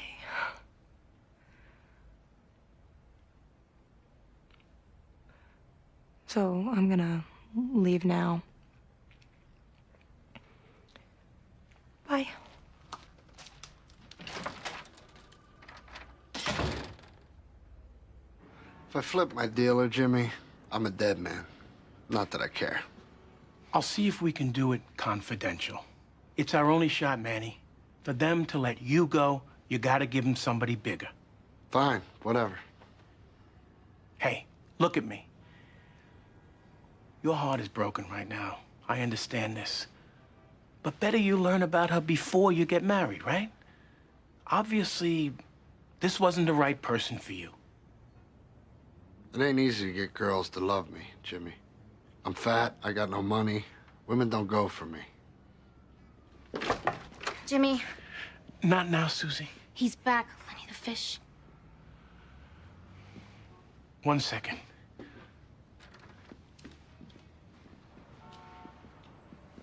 Jimmy, my friend, I asked you to stay out of my office. Relax. Only came by to say Ralph Spinacci will no longer be needing your services. He died. Spinny? When?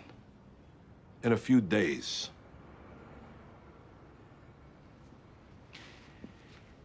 You're not gonna intimidate me. You got that? I'm here, and I'm here to stay. You got a lot of balls. You know that? I've been working this neighborhood for years while you were sipping Don Perignon up on the hill with the Metagons.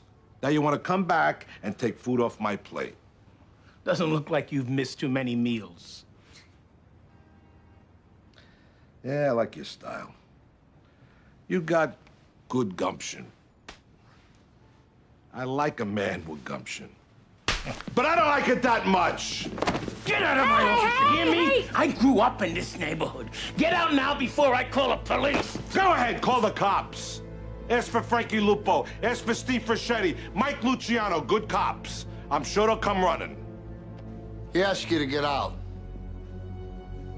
Manny. You got new counsel, huh, Manny? Manny owes me money. FBI still bugging your ass, Manny? Jimmy asked you to leave. Oh, you want a piece of me? Huh? Go ahead. See what happens. There's no cops around to break it up. Take a shot. See what happens. All right. Shut up, Jimmy. It's a different league now. I'm standing right here, Lenny. Oh, yeah? For now, you're standing.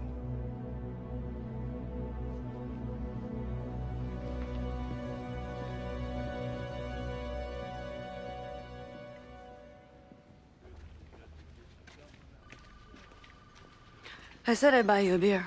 So here. I believe you promised to discipline me as well.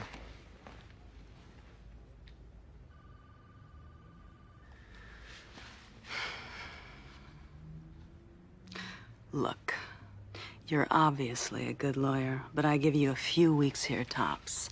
You don't understand authority, you're arrogant. My suspicion is you're corrupt and probably unflinchingly selfish and— Foreplay like this can only lead to sex.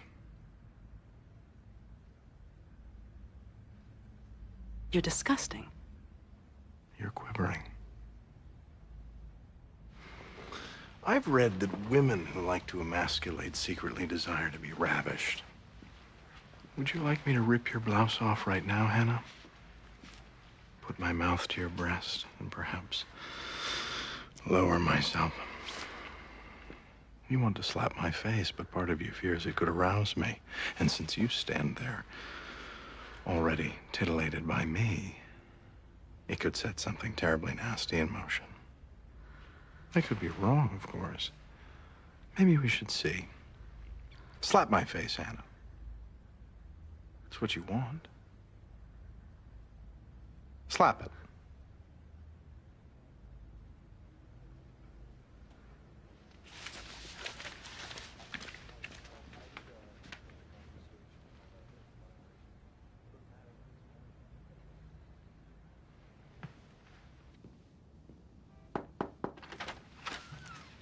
Another second?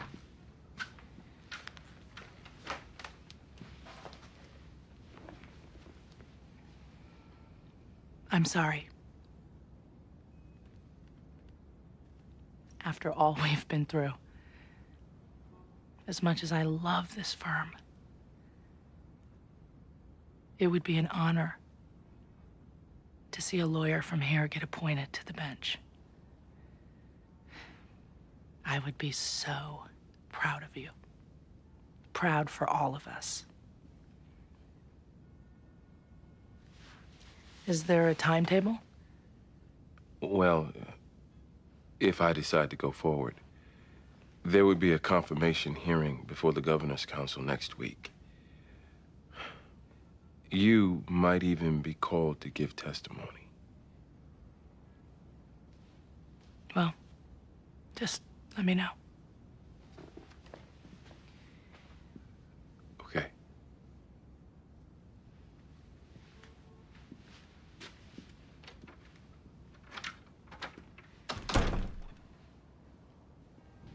Well? It's happening, Jamie. He's doing it. He says he's undecided, but I know him. It's happening.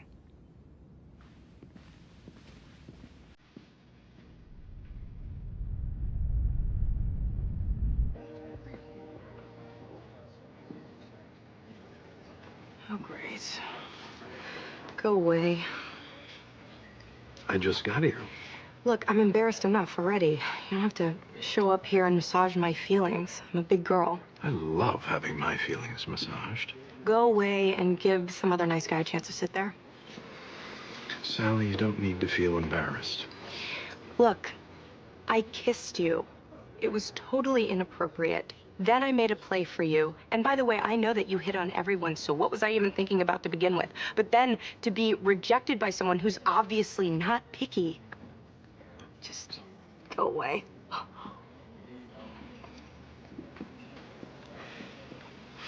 Look at me. You know how two people can sometimes seem to make each other more whole? That doesn't happen with me. I have this way of making women feel wonderful, but less than in the end. Maybe you haven't met the right girl? Perhaps.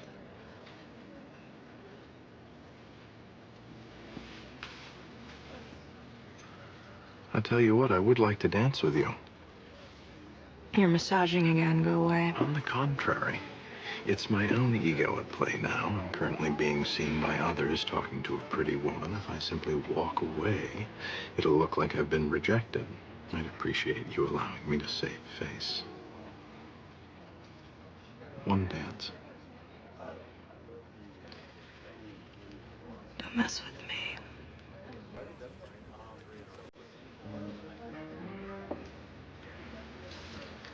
One dance.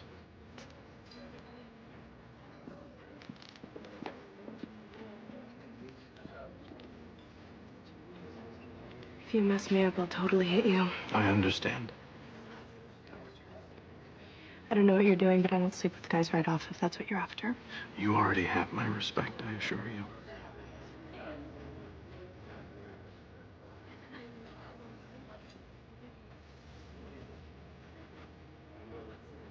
What? I just wanted to see if you were paying attention.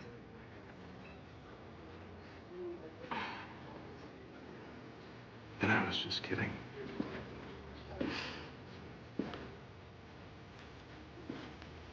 So was I.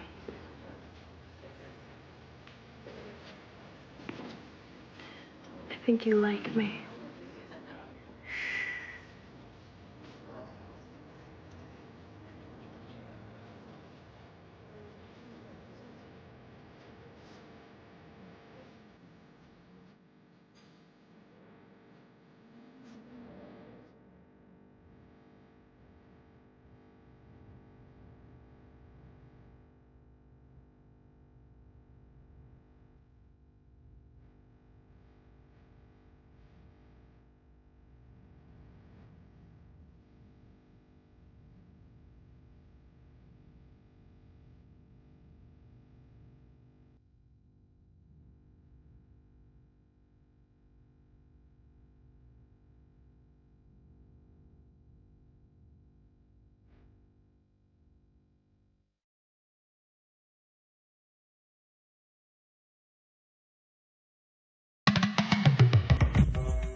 You stink.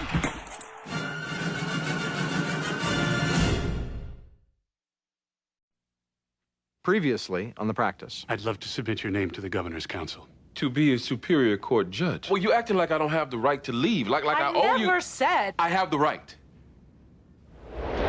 I've always wanted to hang my own shingle. When would you do this? It needs to be now.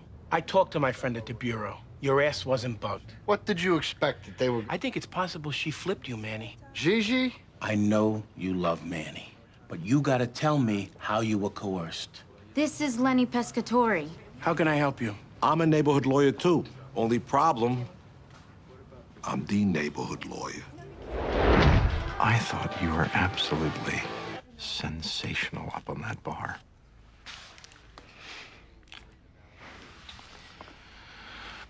Well, that was surprising. I kissed you. It was totally inappropriate. I have this way of making women feel wonderful, but less than in the end. Maybe you haven't met the right girl. Perhaps.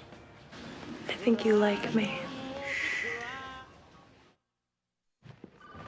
Alan, hold up. Yo. Did you just say yo? I'm very upset. I thought we had a kind of, you know, thing going. A thing. Yes, a thing. We kissed. That's, You kissed. And you received, and we danced. You grabbed my ass. You saluted my quest to be myself. That at least adds up to a potential thing that needs to be dealt with. Sally, when I told you I was attracted to professional women, I truly meant professional women. I'm not accepting that. You're not accepting it. You like me. I can always tell when a man has feelings for me. I don't care how much you try to kid yourself. You're not fooling me.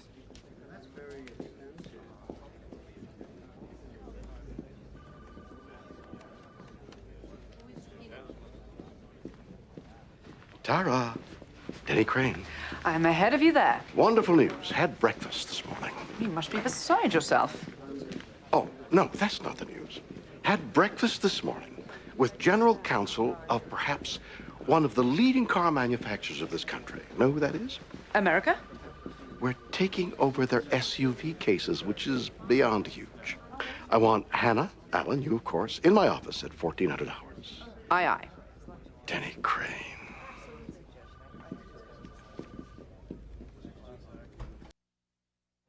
Order up. I'm not gonna tell you your business, Jimmy, because I know that's not my place. But you gotta stand up to this guy. I did. No, you didn't. Manny did. You didn't do anything. And what should I have done, Susie? Again, not my place. But this is the street. It's not some fancy Beacon Hill office. I asked around. That fat slob has bullied every lawyer that's tried to come in here, and he intimidates clients, too. I talked to my mother. She says he's a coward. Excuse me, Jimmy? Excuse me. Look, I've been playing this interrogation thing over and over in my head, Jimmy, and, well, I think maybe the police did coerce me. I mean, what I said wasn't totally voluntary. Okay. How so? Well, they attached these tiny little electrode thingies to my privates, and they would zap me if they didn't like my answers. It made me react all involuntary. What? Manny told you to say this. He said they torture, that they're doing this kind of thing in the Guatemala Bay area. Guantanamo Bay. Gigi, I am not going to lie. If the day comes I decide to lie, it won't be with one of Manny's ridiculous concoctions. I love him, Jimmy, and well, he won't take me back. And if you can get this thing to go away, well, then maybe I can get him to forgive me.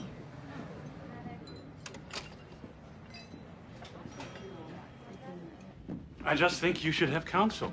The commission wants to hear from me, not my attorney. Plus, you can advise me if I need help. No, I cannot. I'm on the nominating committee. It would be total... Advise me now, then.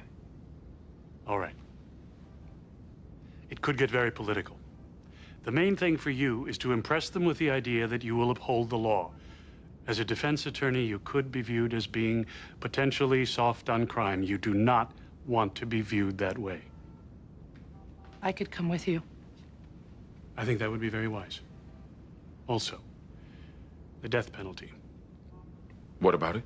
If it comes up, and it may, you'll have to finesse this. Romney is looking to impose it. And what, I'm required to agree with that? No. You simply say that you're bound to uphold the law, that as a judge you will uphold the law and get out. This is critical, Eugene. Is finesse in your arsenal?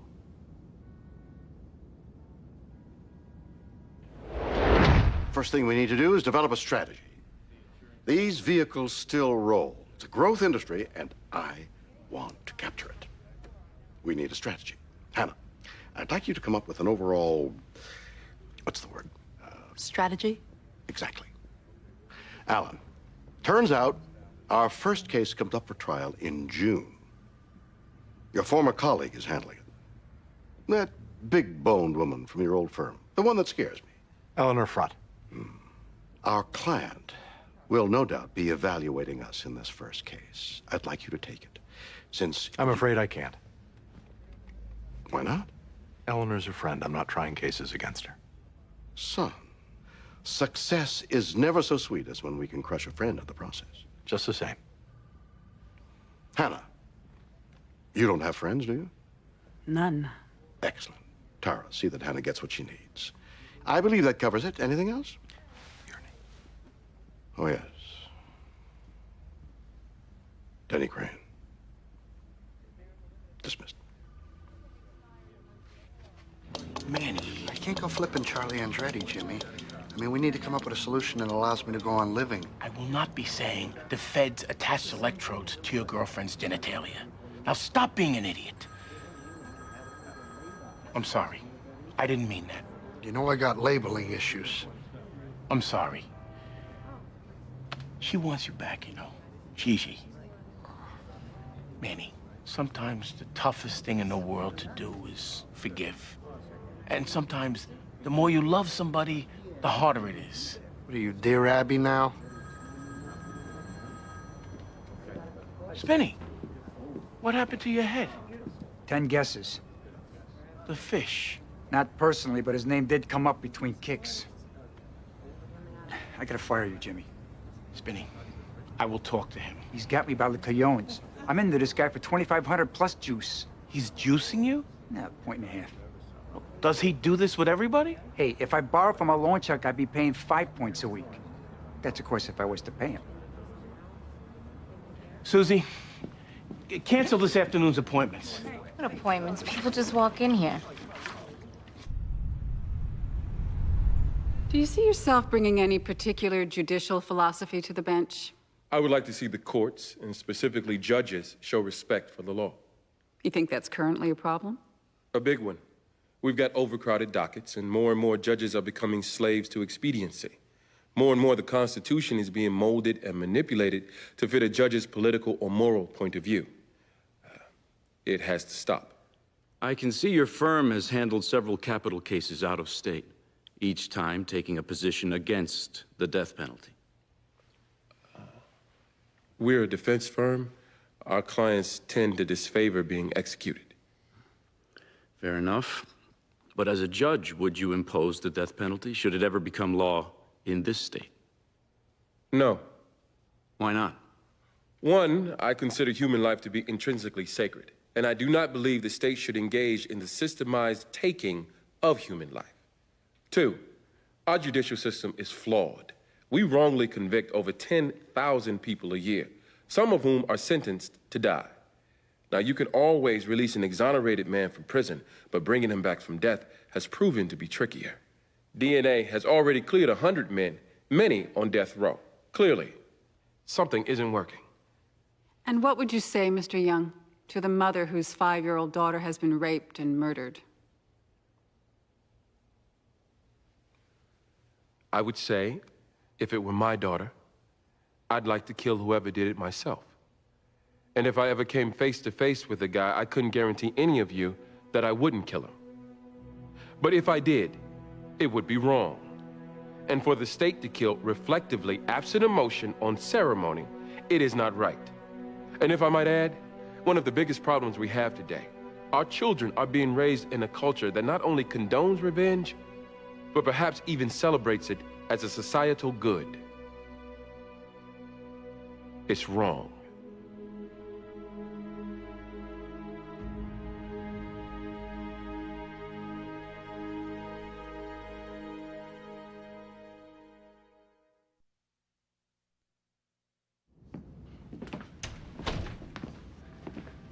I don't understand, Eugene. Do you not want to be confirmed? I want to be confirmed for who I am, not who they want me to be. come on. You can't possibly be so pig-headed that What did you say? Eugene, can we please have an honest conversation here? Do you want this judgeship or not?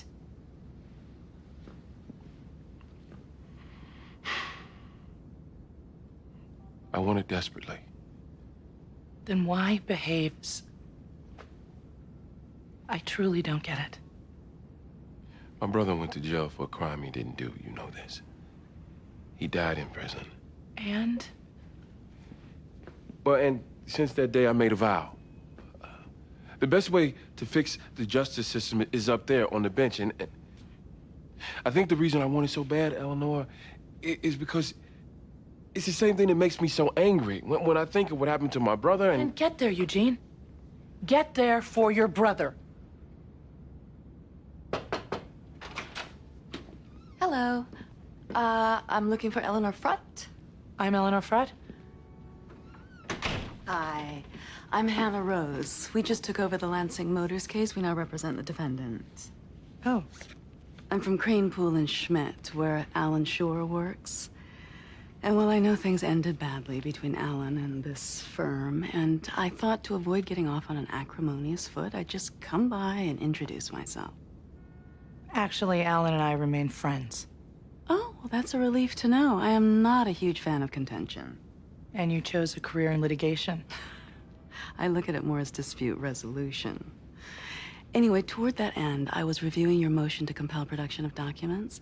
I believe prior counsel was a little withholding, as you suspected, and I intend to have all documents delivered by the close of business. Thank you. Anyway, it was nice to meet you.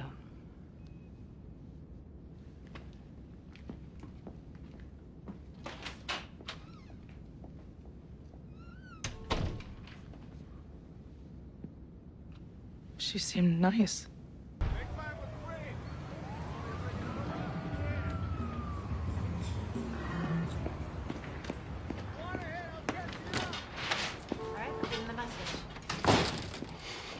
Is he in there? He's with a client. Tell him Jimmy Berluti is out here and he's very angry. I know who you are.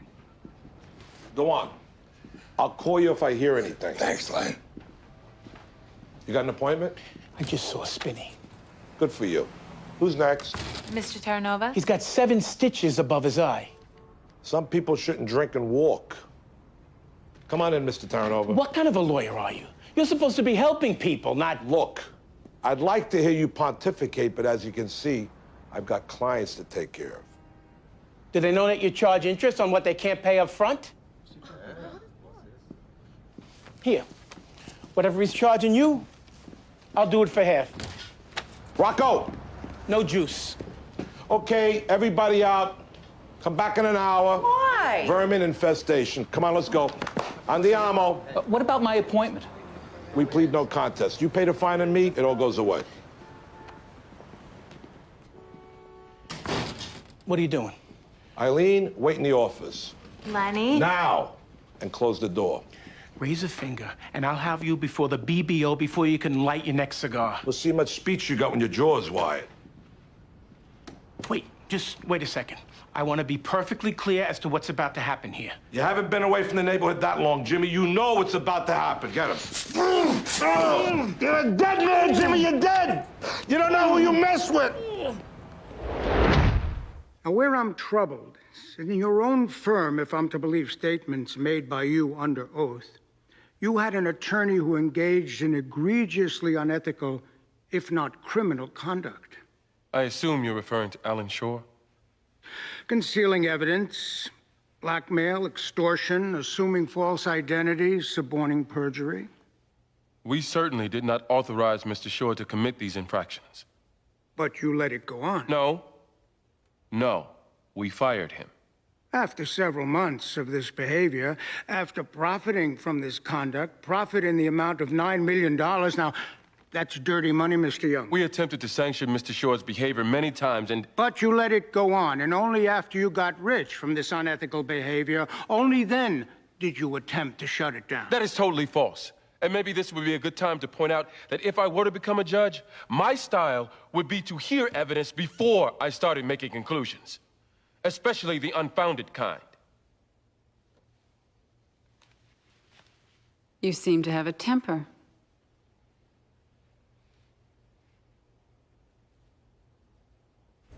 It's over, Eleanor. Not necessarily. Especially with that positive attitude. The idea that they would want me for a judge, with everything that's going on at our firm. Your personal reputation Look, has don't been... handle me, please. If this is about your brother and vindicating an injustice done to him, then rise up with your best in that room. You haven't done that yet. Whatever I say is self-serving. Let's forget it.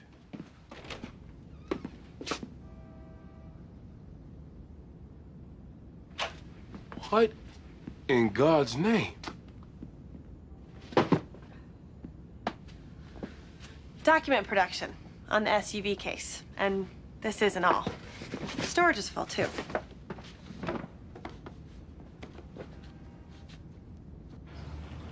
What was I supposed to do? There was 2 of them, 1 of me. Plus, they were bigger. It's just pepper spray. I mean, it's kind of feminine, Jimmy. Hey, I got news for you. I gotta be alive to keep your fat ass out of prison. You think about that? What now? Well, I know it's fat. You don't gotta say it. You don't gotta label it. For God's sakes, I can't... Oh, no.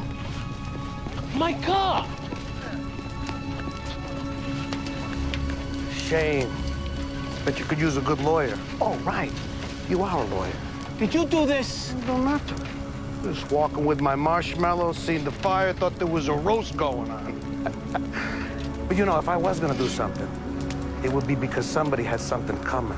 What goes around comes around. That's like an old Latin saying, isn't it? I bet you know Latin. Res ipsa. That's lawyer lingo. Oh!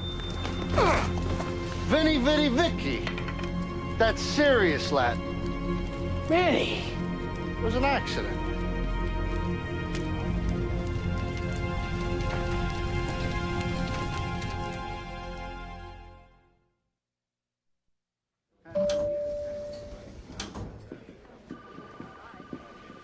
Eleanor, hey. Do you know where I can find Hannah Rose? Yeah, her office is just there.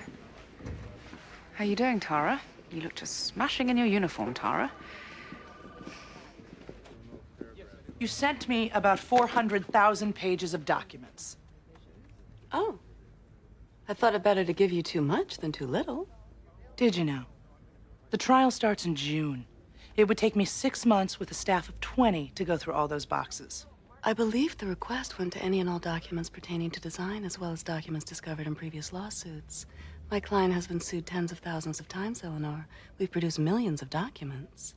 I know all about your client's tactics. Tactics judges in prior trials have labeled reprehensible, disgusting.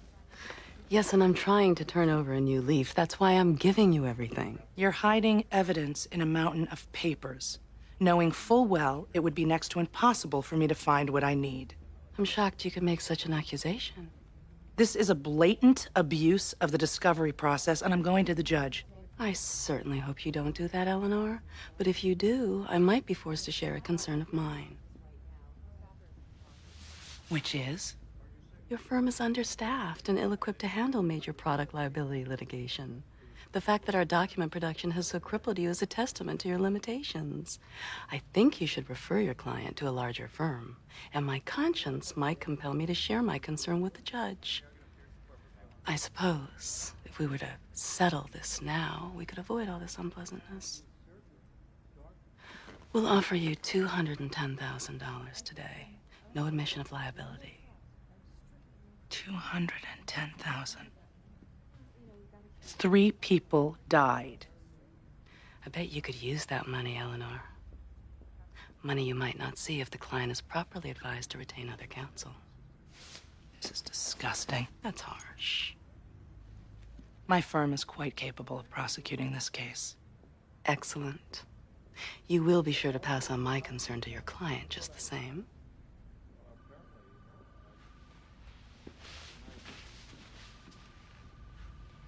Right on the head? He regained consciousness. He'll be fine. Jimmy, things are getting out of control here. You gotta do something. Not that it's my place to tell you that. Susie.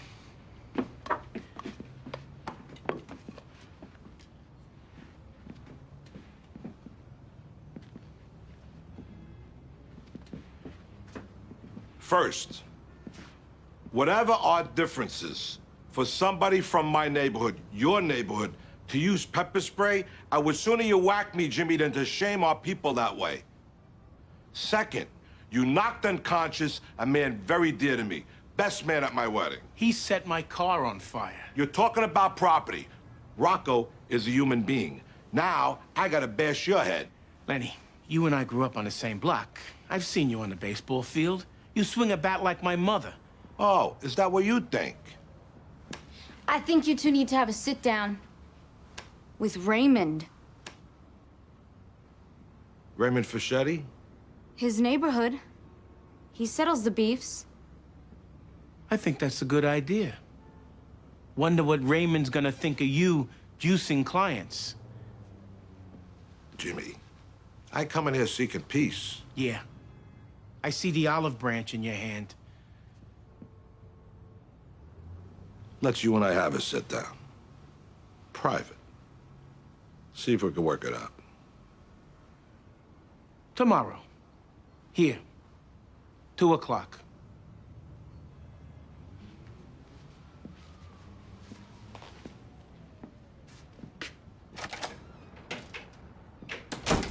You handled that very well.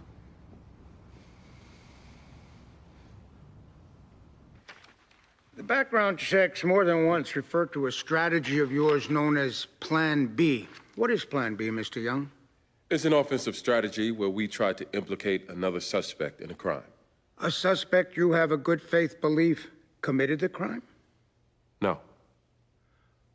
So it's a strategy designed purposely to mislead the jury, to steer them away from the truth? It's an adversarial process, Mr. Richmond. The state must prove guilt beyond all reasonable doubt. The defense attorney tries to create reasonable doubt, doing so zealously within the bounds of the law. Plan B is within the bounds. Barely. Anything more than barely would be less than zealous. You've tried to convince juries that somebody else did it, somebody you know to be innocent. It may strike you as morally unethical, and I might agree. But legal ethics require That's that a distinction without a difference. No, it's a distinction with a big difference. And if you don't get that... To knowingly accuse innocent people, even prosecutors don't do that. You have to understand how this commission could have questions about your character. Excuse me, may I be heard? My name is Bobby Donnell, and I used to work with this man. Well, thank you, sir, but we're not taking testimony today. Testimony? You make it sound like a trial. Somebody on trial here? Actually, I just thought we could all use a good laugh. Talking about Eugene Young's character, it's actually a little funny. You find it funny? We got a president lying to us about weapons so he could start a war. The president before that lied under oath about sex he was having in the Oval Office. We have a Supreme Court justice going duck hunting with the vice president while presiding over a case involving the vice president. Our biggest pop star is an alleged pedophile. Some of our athletes are up on murder and rape charges, while the author of the Book of Virtues gambles millions of dollars in Vegas. And you're making character an issue? I hate to shock you, Mr. Donald, but it still counts. Well, if so, you sure as hell picked the wrong man to make an example of. This is a man who could go to a big firm and command a salary upwards of $1 million. He works for a fraction of that. Why? Because he sees the erosion of civil rights and he fights to stop it. He sees high courts forsaking the Constitution and he rails against it.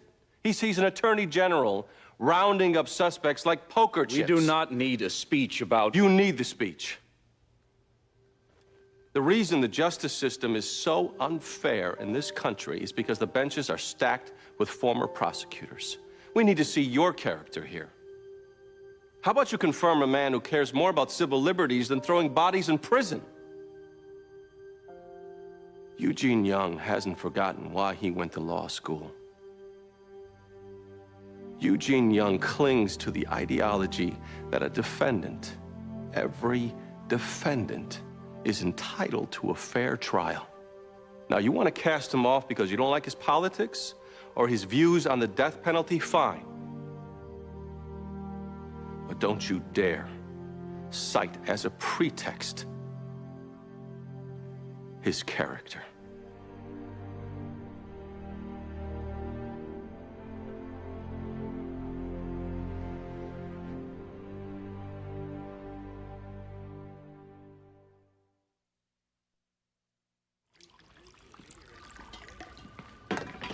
Denny Crane.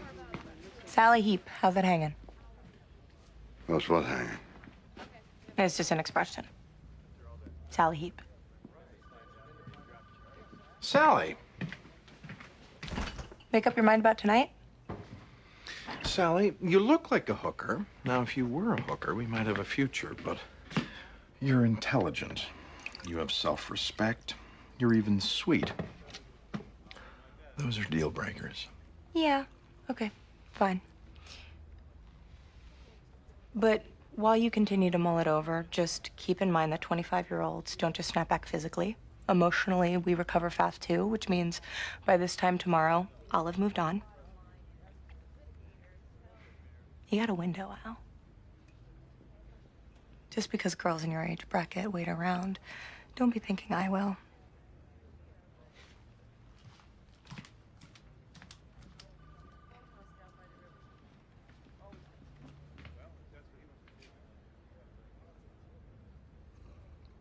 First, you gotta apologize. I gotta apologize. Yes.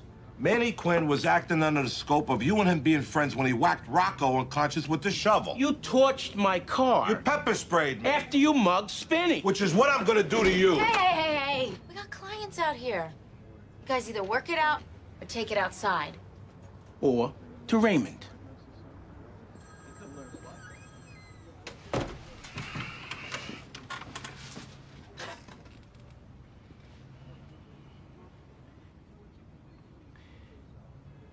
You can't be juicing your clients.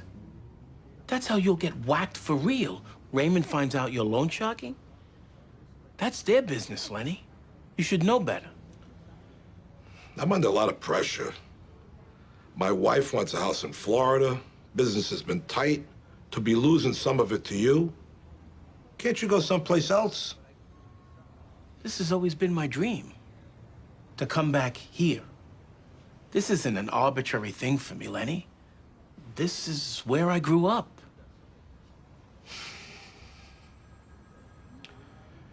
Maybe we should form kind of a partnership. Me and you? Yeah, I got connections. I could help you. You could help me. Get me some more of the high-end stuff instead of competing with each other. Lenny, I'm an honest lawyer. Totally? Can't you just be honest most of the time? Me and you, as partners. Come on.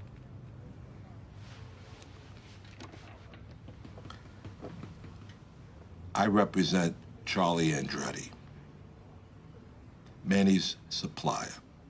I could sort of slip the feds some information they could use to put him away in exchange for dropping the case against Manny. You turn in your own client? I only do it when I can be sure it don't get found out. Look, I'm certainly not gonna go into a business with a corrupt attorney. Suppose I change. My wife wants me to improve myself. I was hoping maybe you could be a good influence. I can get Manny off. Come on, Jimmy. I got street creds, you got integrity. How about, you know, a trial basis? You want to go to court, Milton, fine, but don't be waving that flag like it's some big threat. I'm in court every day. You're not. I like court. You don't. I'm comfortable in court. You are not. So I want you to hang up the phone, call me again, and be honest. Tell me you want to settle, because you don't want to go to court. Goodbye, Milt. Hope to hear from you. You look like you having fun. Hey, how did you even know about Eleanor called me. I figured save your ass like old times. Now, I remember a lot of ass saving, but I think you might have things mixed up a bit. Anywhere? Not yet. You know, I don't have my hopes up. That isn't true, Eugene. Your hopes have been up on this for many years. Yeah. Look, I've been meaning to call you about, when you gave me the firm, I know you expected. Being a judge is something I've always wanted. Eugene, I know that. I feel like if I ever get this, I'll be walking out on something you left in my charge. Now it's you mixing things up. I walked. Remember? I just wish I'd done a better job running the Don't even go there. You led that firm the same way you've always served it. With honor. Hey, 1 second. Eugene Young. Yeah. Yeah. Okay. Thank you. I got it. Go what? The judge thing, the council confirmed me. I got it. Eugene, Look, it's no big deal. It's... I got it.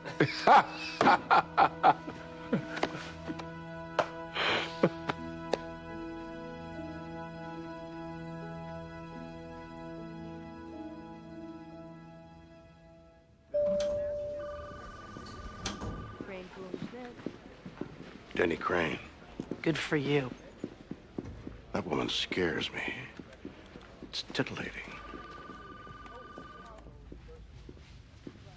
For the record, your offer is rejected. I'm disappointed. I'll bet. Rather than steer my client toward accepting an unsatisfying offer, I steered her toward the firm Fine and Ambrone, which specializes in design defect product liability. I've also filed with the judge and the bar a complaint concerning your client's dishonest stonewalling tactics. And on a personal level, it's one thing for a corporation to engage in systemic discovery abuse, but for an attorney, these are real people. This is real suffering injured by your client's vehicles, and for you,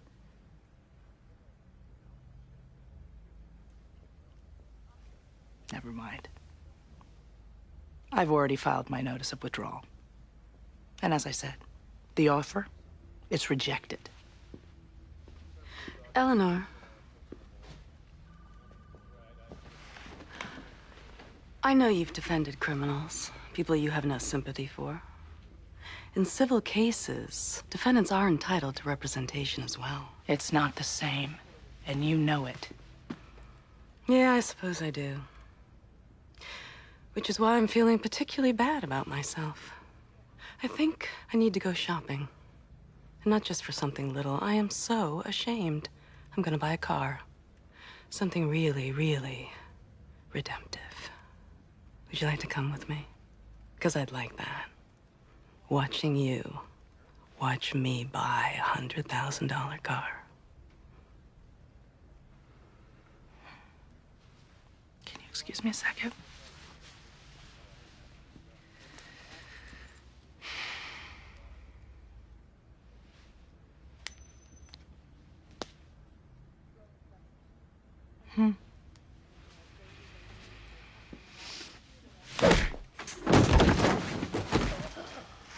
Oh, gee. Now I need to shop.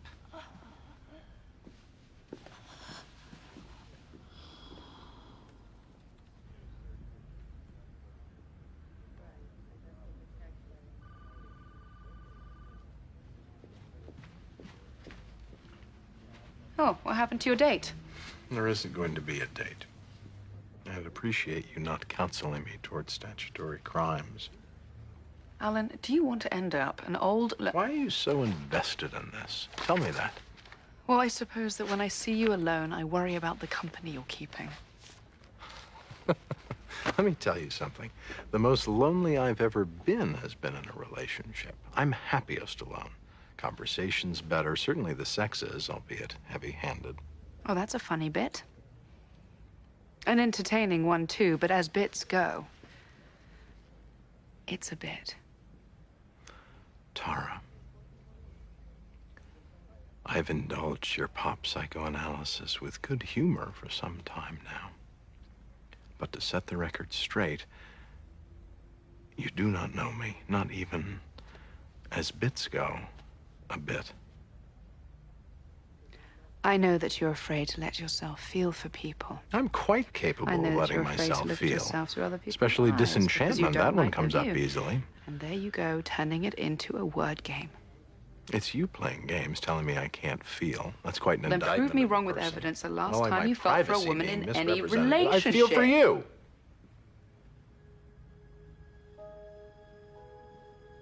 That doesn't mean I'd ever.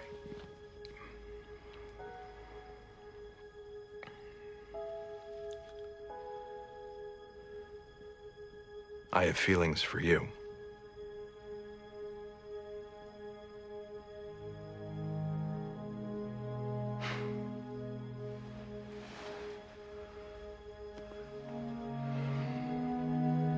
Now I'd appreciate it.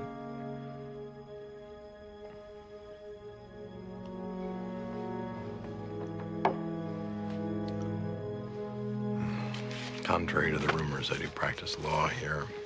I have a lot of work to do. Would you excuse me, Tara?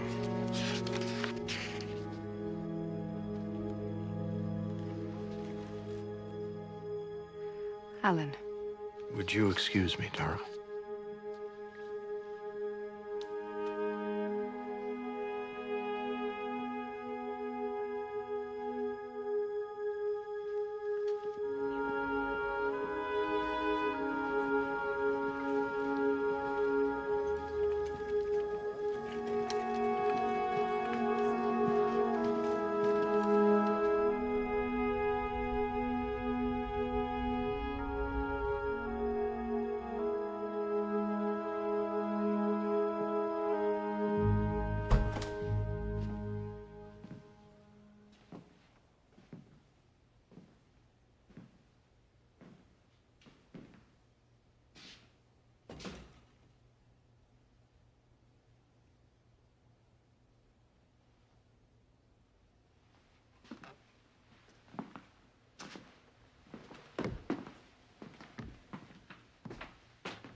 Previously on the practice. We've decided to let you go. Go where? Here's a check representing 2 weeks severance pay. I've generated fees in excess of $6 million. You've handed me a check for $15,000. I've always wanted to hang my own shingle. I got street creds. You got integrity. Maybe we should form kind of a partnership. Me and you, as partners. I'd love to submit your name to the Governor's Council. To be a Superior Court judge. Anywhere? The council confirmed me. I got it. Eugene, that's... God. Oh, my God. Do you think we pay you $160,000 to come down here to the storage room and smoke pot, Sally? I thought you were absolutely sensational up on that bar. Well, that was surprising. I think you like me. You like her, and you don't like yourself. With her, you get to remake yourself. At least somewhat. You got a window, Al. Just because girls in your age bracket wait around, don't be thinking I will. I know that you're afraid to let yourself feel for people. That's quite an Well, then indictment prove me of a wrong with person. evidence the last Not only time my you felt for a privacy woman being in any misrepresented, relationship. I feel for you. I am so ashamed. I'm gonna buy a car. Would you like to come with me? Because I'd like watching you watch me buy a $100,000 car. Oh, gee. Now I need to shop. You certainly don't expect me to try a case like this. Judge Noonan goes to Nantucket next week for the summer. My neck hurts. Go away. Denny, problem. Hannah's neck hurts and she's refusing her trial assignment. Tell her to go... Denny. Walter! Have you got a second? It's rather urgent. Well, go into my office. Tell Hannah where to go. You know that my company has been very progressive when it comes to hiring people with disabilities. I've received many, many awards. I don't even like the word disability. I prefer special ability. You know, like Special Olympics. I'm getting off track. What I'm saying, I have many wheelchair-bound employees who I also consider to be extremely special people. Oh, Walter. Don't tell me you make them race. No, damn it. No. Well, all this talk about Olympics is... Will you please be quiet and let me finish? As you know, I think people in wheelchairs are not only intelligent, I'm a beacon when it comes to believing that they're also attractive. Physically attractive. Sexually attractive. I like to touch them. Denny, I've been arrested for kissing some of my wheelchair women and 2 others on crutches. I was assured it would go away, but it hasn't. The trial is set to go today. I want you to take over. You come to me the day of trial? I thought it would go away. And I was too embarrassed to tell you. I need your help. Denny, I have a reputation. Well, if you didn't, you certainly have one now. Please.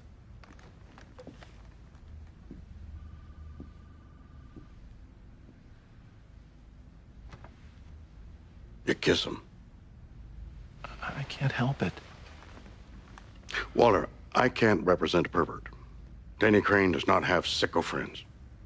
You're practically my best friend. Denny. This is the problem with having feelings. People expect you to talk about them. No, it's awful. Alan, I'm told you like sicko perverse sexual deviants. Denny, it's not that I like them so much as I am one. A very dear friend of mine is sexually attracted to invalids. He needs our help, son. And you can't help him because... He disgusts me. Ah.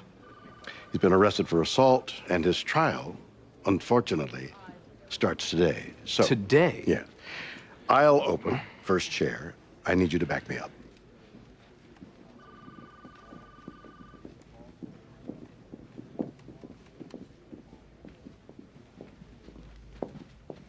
Alan? Hello?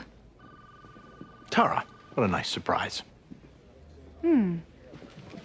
Sally, What's with the outfit? thought I'd go grown up, see if I like it. I don't.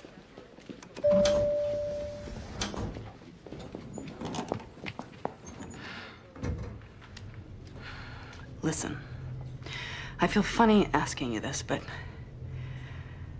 the ibuprofen isn't getting the job done for me. Would you have any pot, I could... Ha ha. I'm being serious. You certainly know I'm incapable of humor. You want to smoke pot? I am in pain. For God's sakes, think of the leverage you'd have on me. My friend, Gilly Kacheri, he's a doctor, a psychiatrist. I had him examine her. Who? Fat Angelina. He says she has post-traumatic botched wedding disorder. Point is, he'll say whatever we want him to, and for the truth, he'll give a discount. Jimmy. Jamie. Huh. Hey. So this is it, huh? Yeah. Jamie Stringer, Susie Paponi. It's a pleasure. Uh-huh. So, what brings you? Well, as you know, I've been putting my resume out there. And believe it or not, the way you describe this place...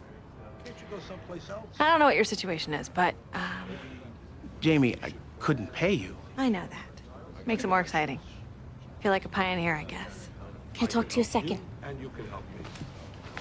She can never work here. Why not? Look at her. She is not a real person. Susie, if we got a graduate from Harvard Law School for free, can you imagine? And she's an excellent lawyer. We got a meeting with the bridal shop owner at 3. I think I can make this go away. Lenny, this is Jamie Stringer. She works at my old firm. She's interested in coming here. Why? Well, she likes the kind of work we do. You banging her? Lenny. How come you hire her, but you won't hire me? She's a lawyer. I got legal schooling, Jimmy. That doesn't I mean... could be an asset. He banging you? Hey. I don't bang. We don't talk like that here. You understand? You got too many rules.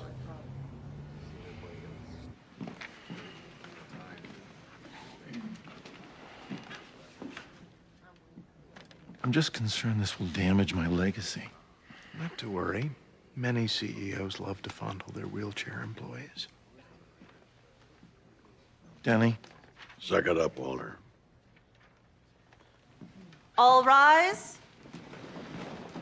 This court is in session. The Honorable Eugene Young presiding. Eugene! My buddy. Chambers.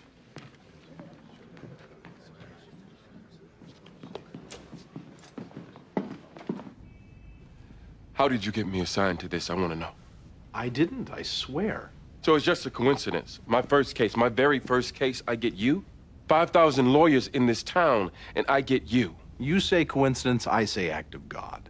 Come on, give me a hug, you big bear, you. Everybody out but him. Ex parte, a terrific start. I will jail you for contempt. That will be my very first official act. He's making for a fabulous judge so far, don't you think? I'm sorry, is there some relationship here? This man used to work for me. I fired him. I'll happily waive the conflict if that's where you're headed. Miss Alexander, I apologize, but I must recuse myself. I am totally fine with you presiding. He has a little trouble being fair when I'm around. Denny Crane.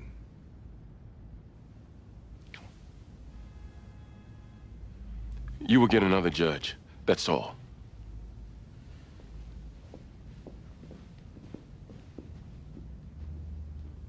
That's all.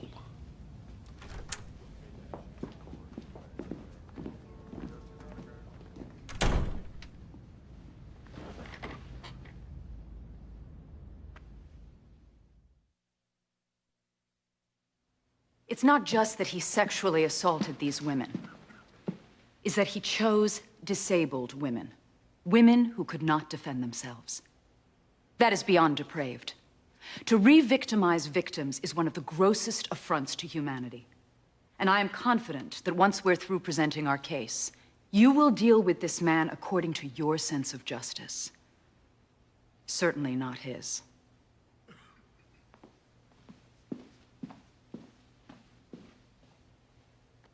This would be where you'd get up. Introduce me. I beg your pardon. I'd like to be introduced in the beginning. Ladies and gentlemen, I give you Denny Crane.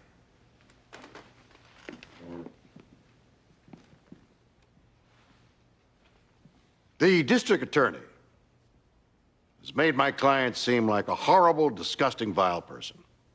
When I get done, when I've had my say, Ladies and gentlemen of the jury, when you have finished listening to what I have to say to you right now, this very minute, he will seem far less disgusting, far less horrible, and won't seem vile at all. Denny Crane.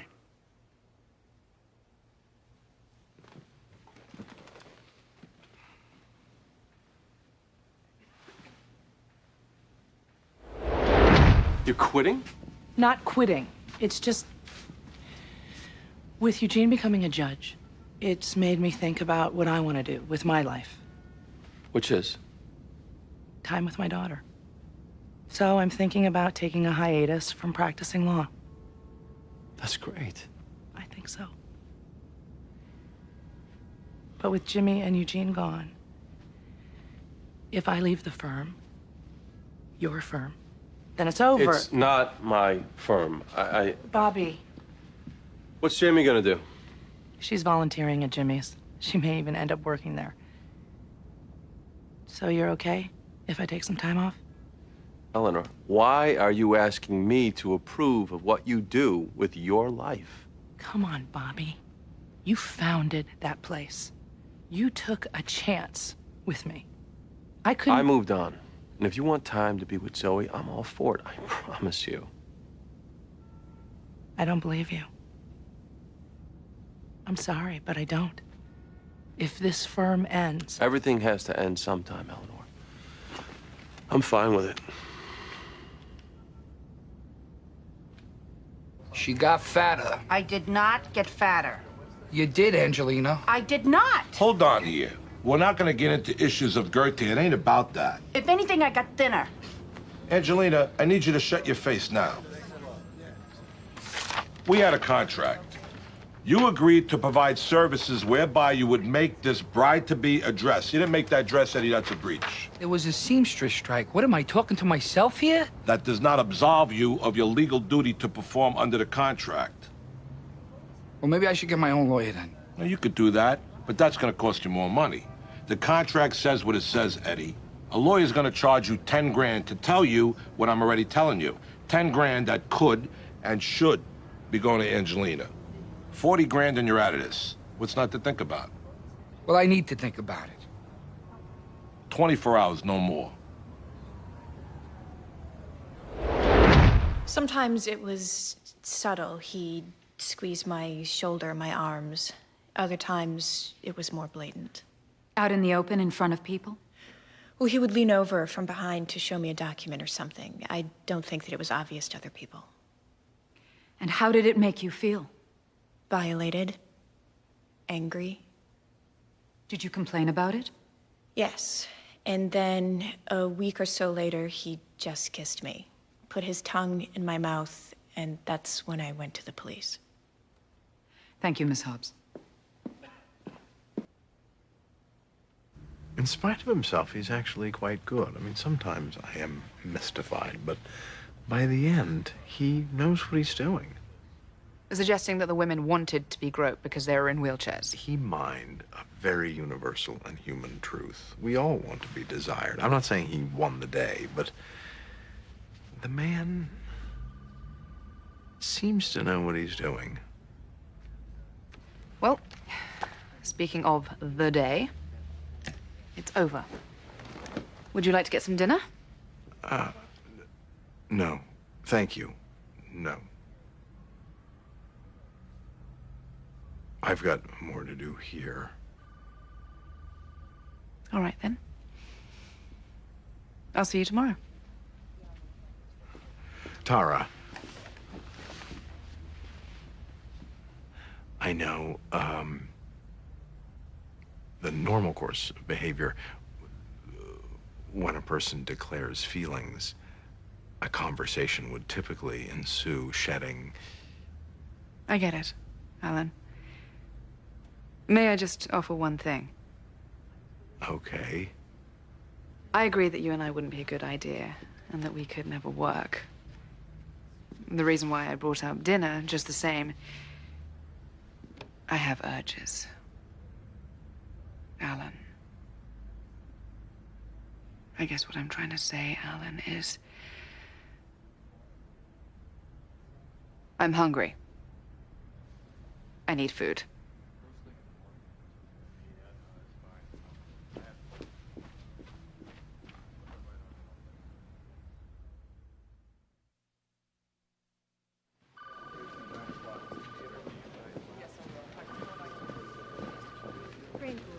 Did you give Hannah Rose illegal marijuana? She promised she wouldn't glamorize it. I gotta tell you, Sally, for someone who claims to want to succeed here, you seem to be doing everything you can to sabotage your career. Look, she asked me for the stuff. That's an unacceptable response, especially from an attorney. For the next week, you will not practice. You will file. Change into some old clothes. You go into storage. Be grateful it isn't jail.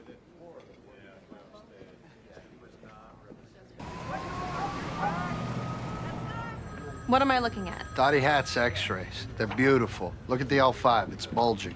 Dottie hasn't even been x-rayed yet. She goes this afternoon. It's taken care of. Well, how do we get film before they've ever taken pictures? What is this, 20 questions? You want to, like, go to a movie or something? Aren't you married? Yeah, we won't tell. Lenny, Eddie Brimsex's here. Eddie, right this way. I hope you got cash. I ain't paying nothing, Lenny. What's that? My hearing just failed me. I did call a lawyer of my own, and he said that as long as I refunded the money... That don't cover the pain and suffering. I'll take Yeah, care but of it's this. a That seamstress woman had to strike, get so it shouldn't married have wearing anything a to- sack. Shut You know up. what? There's no dress known to man that's gonna make that bus look good. She's a cow. All right, let's go into the conference room. No, I think I'm going to take this meeting alone. You can cover a sow with satin. You don't get no silk purse. It's time to settle. Jimmy, it's really not ethical for him to not be represented. Well, he's representing himself. He can do that. Dottie has x-rays without ever having been to a doctor or a hospital. I'll look into it. Do we break laws? You want to do this? Hey! Let them work it out. Let me go, man. These guys know each other, Jimmy. They're gonna kiss and make up. I Take your promise. hands off me now! Look, get we're up. already over it. Nobody here saw nothing. I don't gotta say that. Manny, you don't work here. We had some movement, and he's going to come back with a bigger number. So, you think about that movie?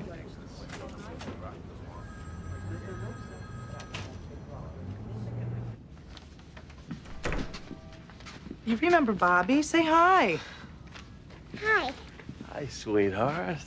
Ah, you're so beautiful. Hey, can you draw a picture for Mom? Okay. Right over there. Does this mean you've already left? Well, I'm packing.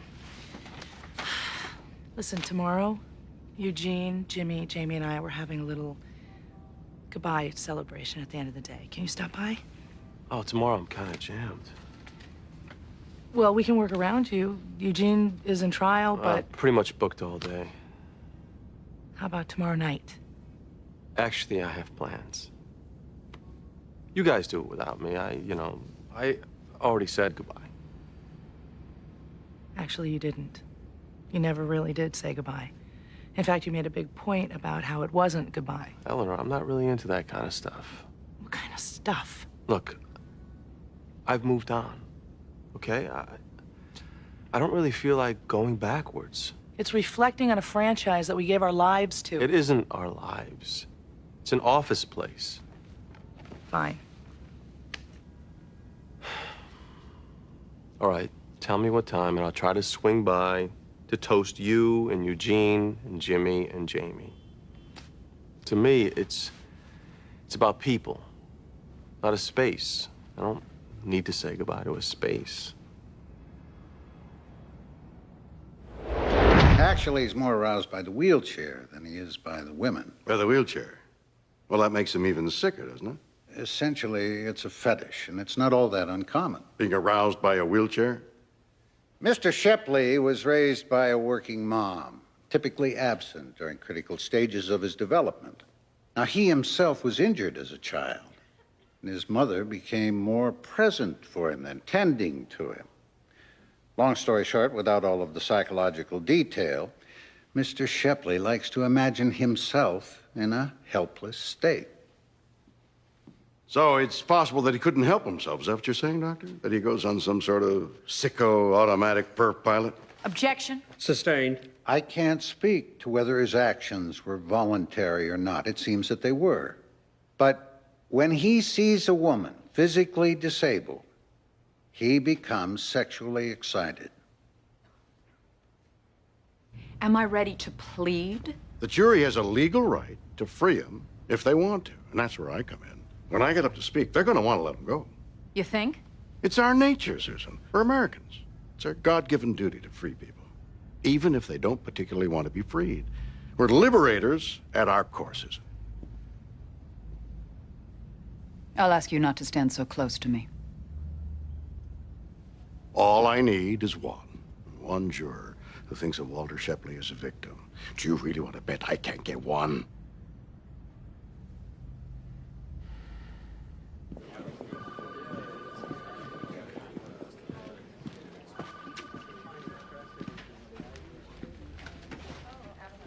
Excuse me. Sally. I'm on KP duty. Punishment for giving Hannah Rose some pot. You gave Hannah Rose pot without offering me any? I'm banished to the storage room. There were some old files in here. I can come back if you want. No, it's fine.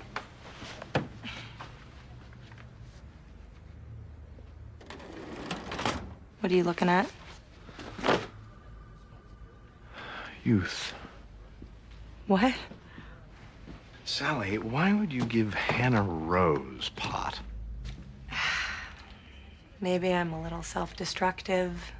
You'll be happy to know I've officially hired a therapist. We've already discussed you. And? He said I might be drawn to old guys because it makes me feel safe. Did you say old guys? Sorry. Sexy old guys. I don't know if I've ever been accused of that before in my life. Being sexy? Safe. I've never made anybody feel safe.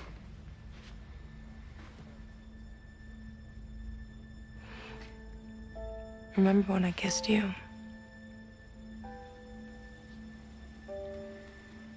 Yes.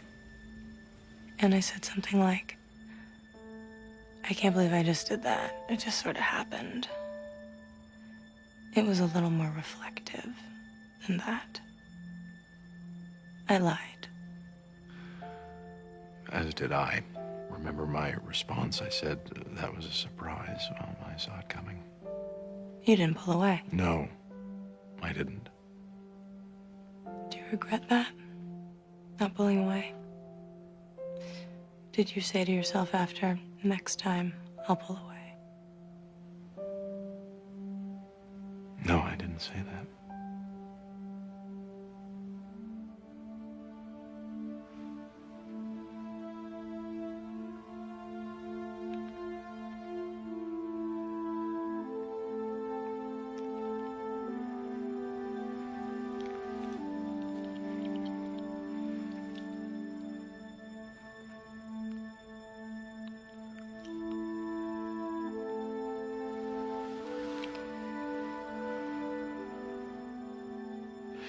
Please don't ask to discuss my feelings. You guess nice for an old guy.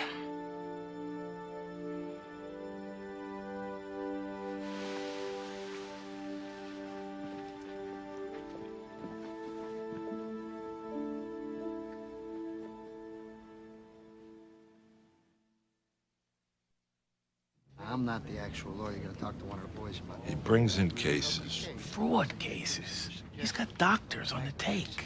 We don't need to know none of that. We want to help people that need help. We need cash flow. That man over there is a cash cow. Look at the size of him. Mr. Crane told me you to quit his client because you're Americans, and it's your God-given duty to free people. It's our nature. And it got me thinking, what is our nature as Americans? And I realized this man degraded people in wheelchairs. It isn't his fault.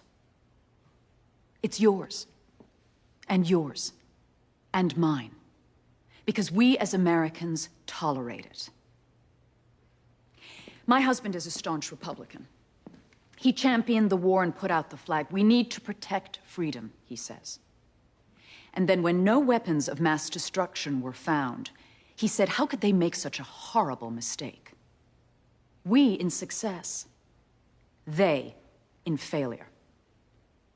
It needs to always be we. You look at those pictures in the papers of those Iraqi prisoners, degraded, some sodomized, some killed. We did that. Americans did that. As long as we lay claim to being a nation governed by the people, for the people, the American people did that. You did. You did. I did. Your Honor, this is disguised bush bashing. I ask that counsel be disbarred, effective immediately. Could you bring it back to the case, counsel? We all need to be held accountable for a society that allows Mr. Shepley's behavior to be excusable. This is not about political correctness. I don't care what your politics are. Go in that room and vote your conscience. Cast a vote that says our society is a moral one. Clearly, we cannot claim the higher road abroad these days. Let's at least be able to cling to it at home.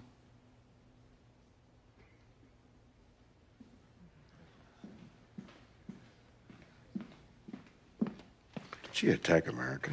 I believe she did, yes. Son, this has to be rebutted cogently, thoughtfully, intelligently. I agree. Son, I am not equipped.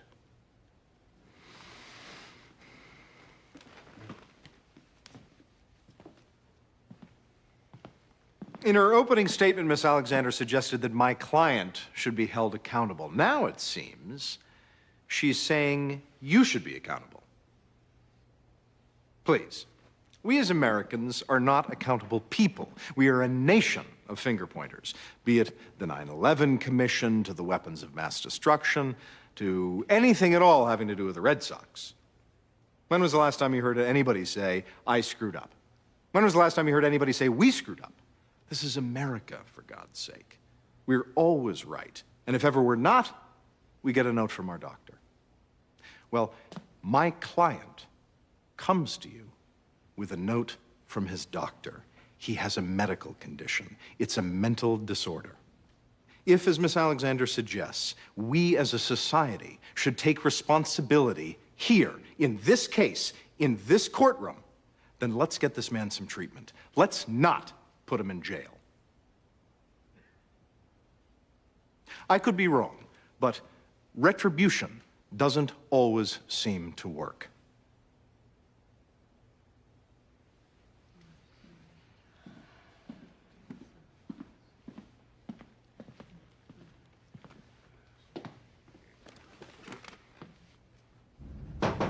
Yeah.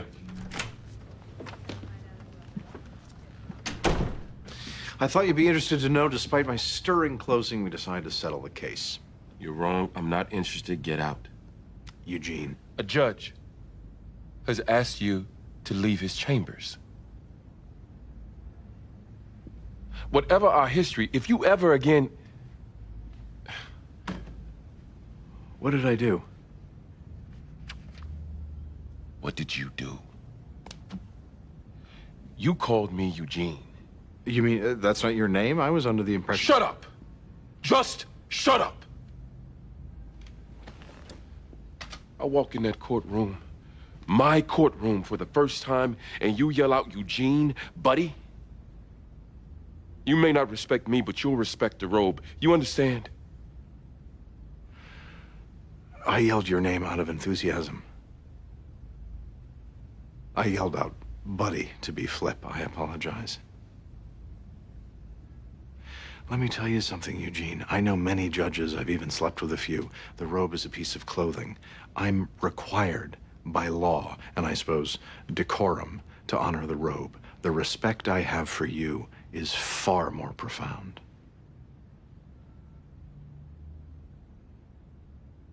Your Honor.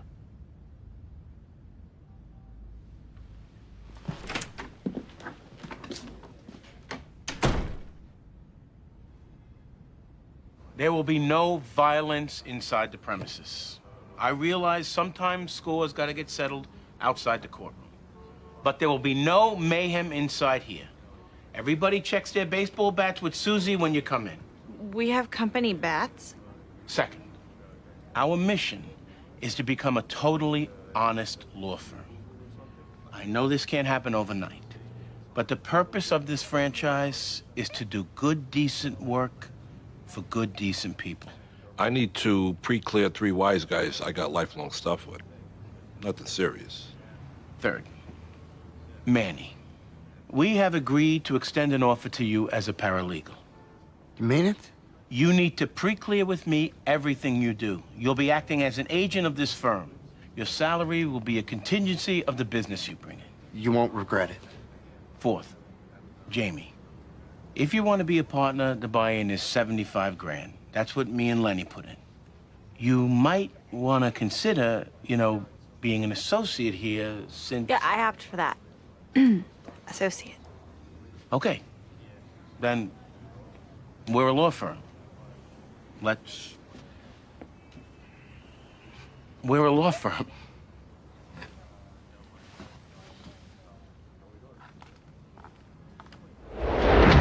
I don't hug. When men hug, it's a sign of homosexuality. I'm against same-sex hugs. I'll take a handshake then. You spoke of your esteem, finding it in vanity. I've found much of mine in being your friend. Friend of Denny Crane. I've pushed the defense on Peters as far as I can, Denny. I'm gonna need you to close. Well, call a meeting. Get them all in here tomorrow. You might actually be able to do it with a phone call. Bring the file into my office. Let's do it. Okay, Walter. Talk to you later. Okay.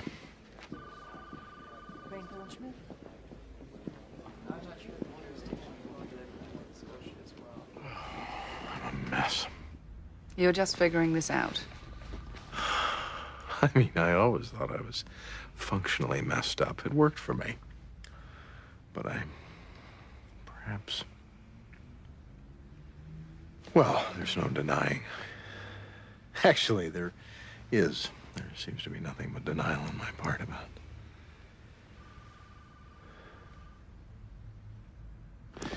Tara. I have enormous affection for you. But for whatever reason, I like myself less with you. I'm not at all sure. Shouldn't you chime in with something? Isn't that how conversation works? You're doing fine.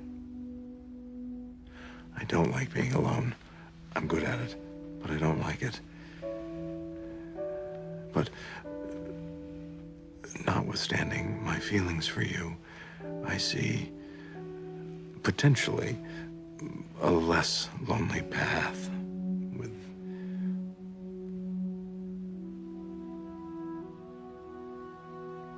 I don't know what I'm trying to say. You've just said it. Always take the less lonely path. Somebody somewhere must have said that. I'd love to stay and chat, but I'm buried with work. Could you be a dear? This file has to go down to storage. Would you drop it down there for me?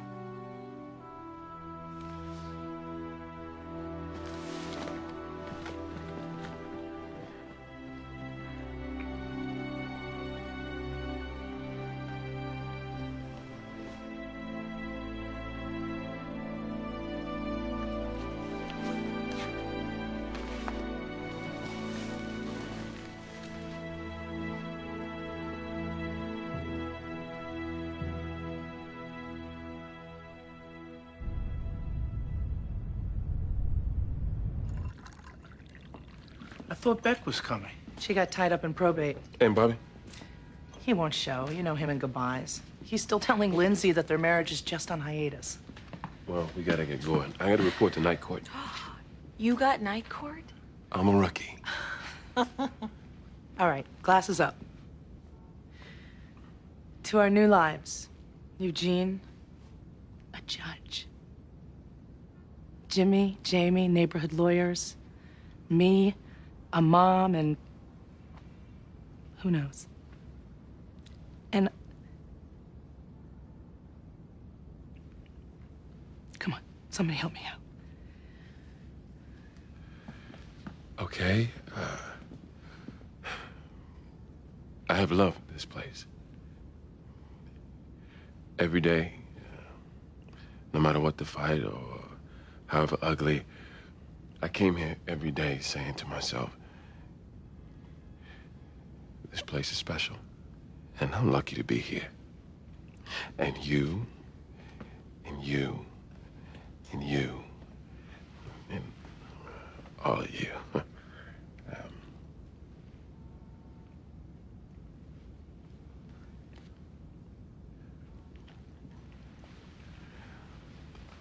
Cheers.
You stinker!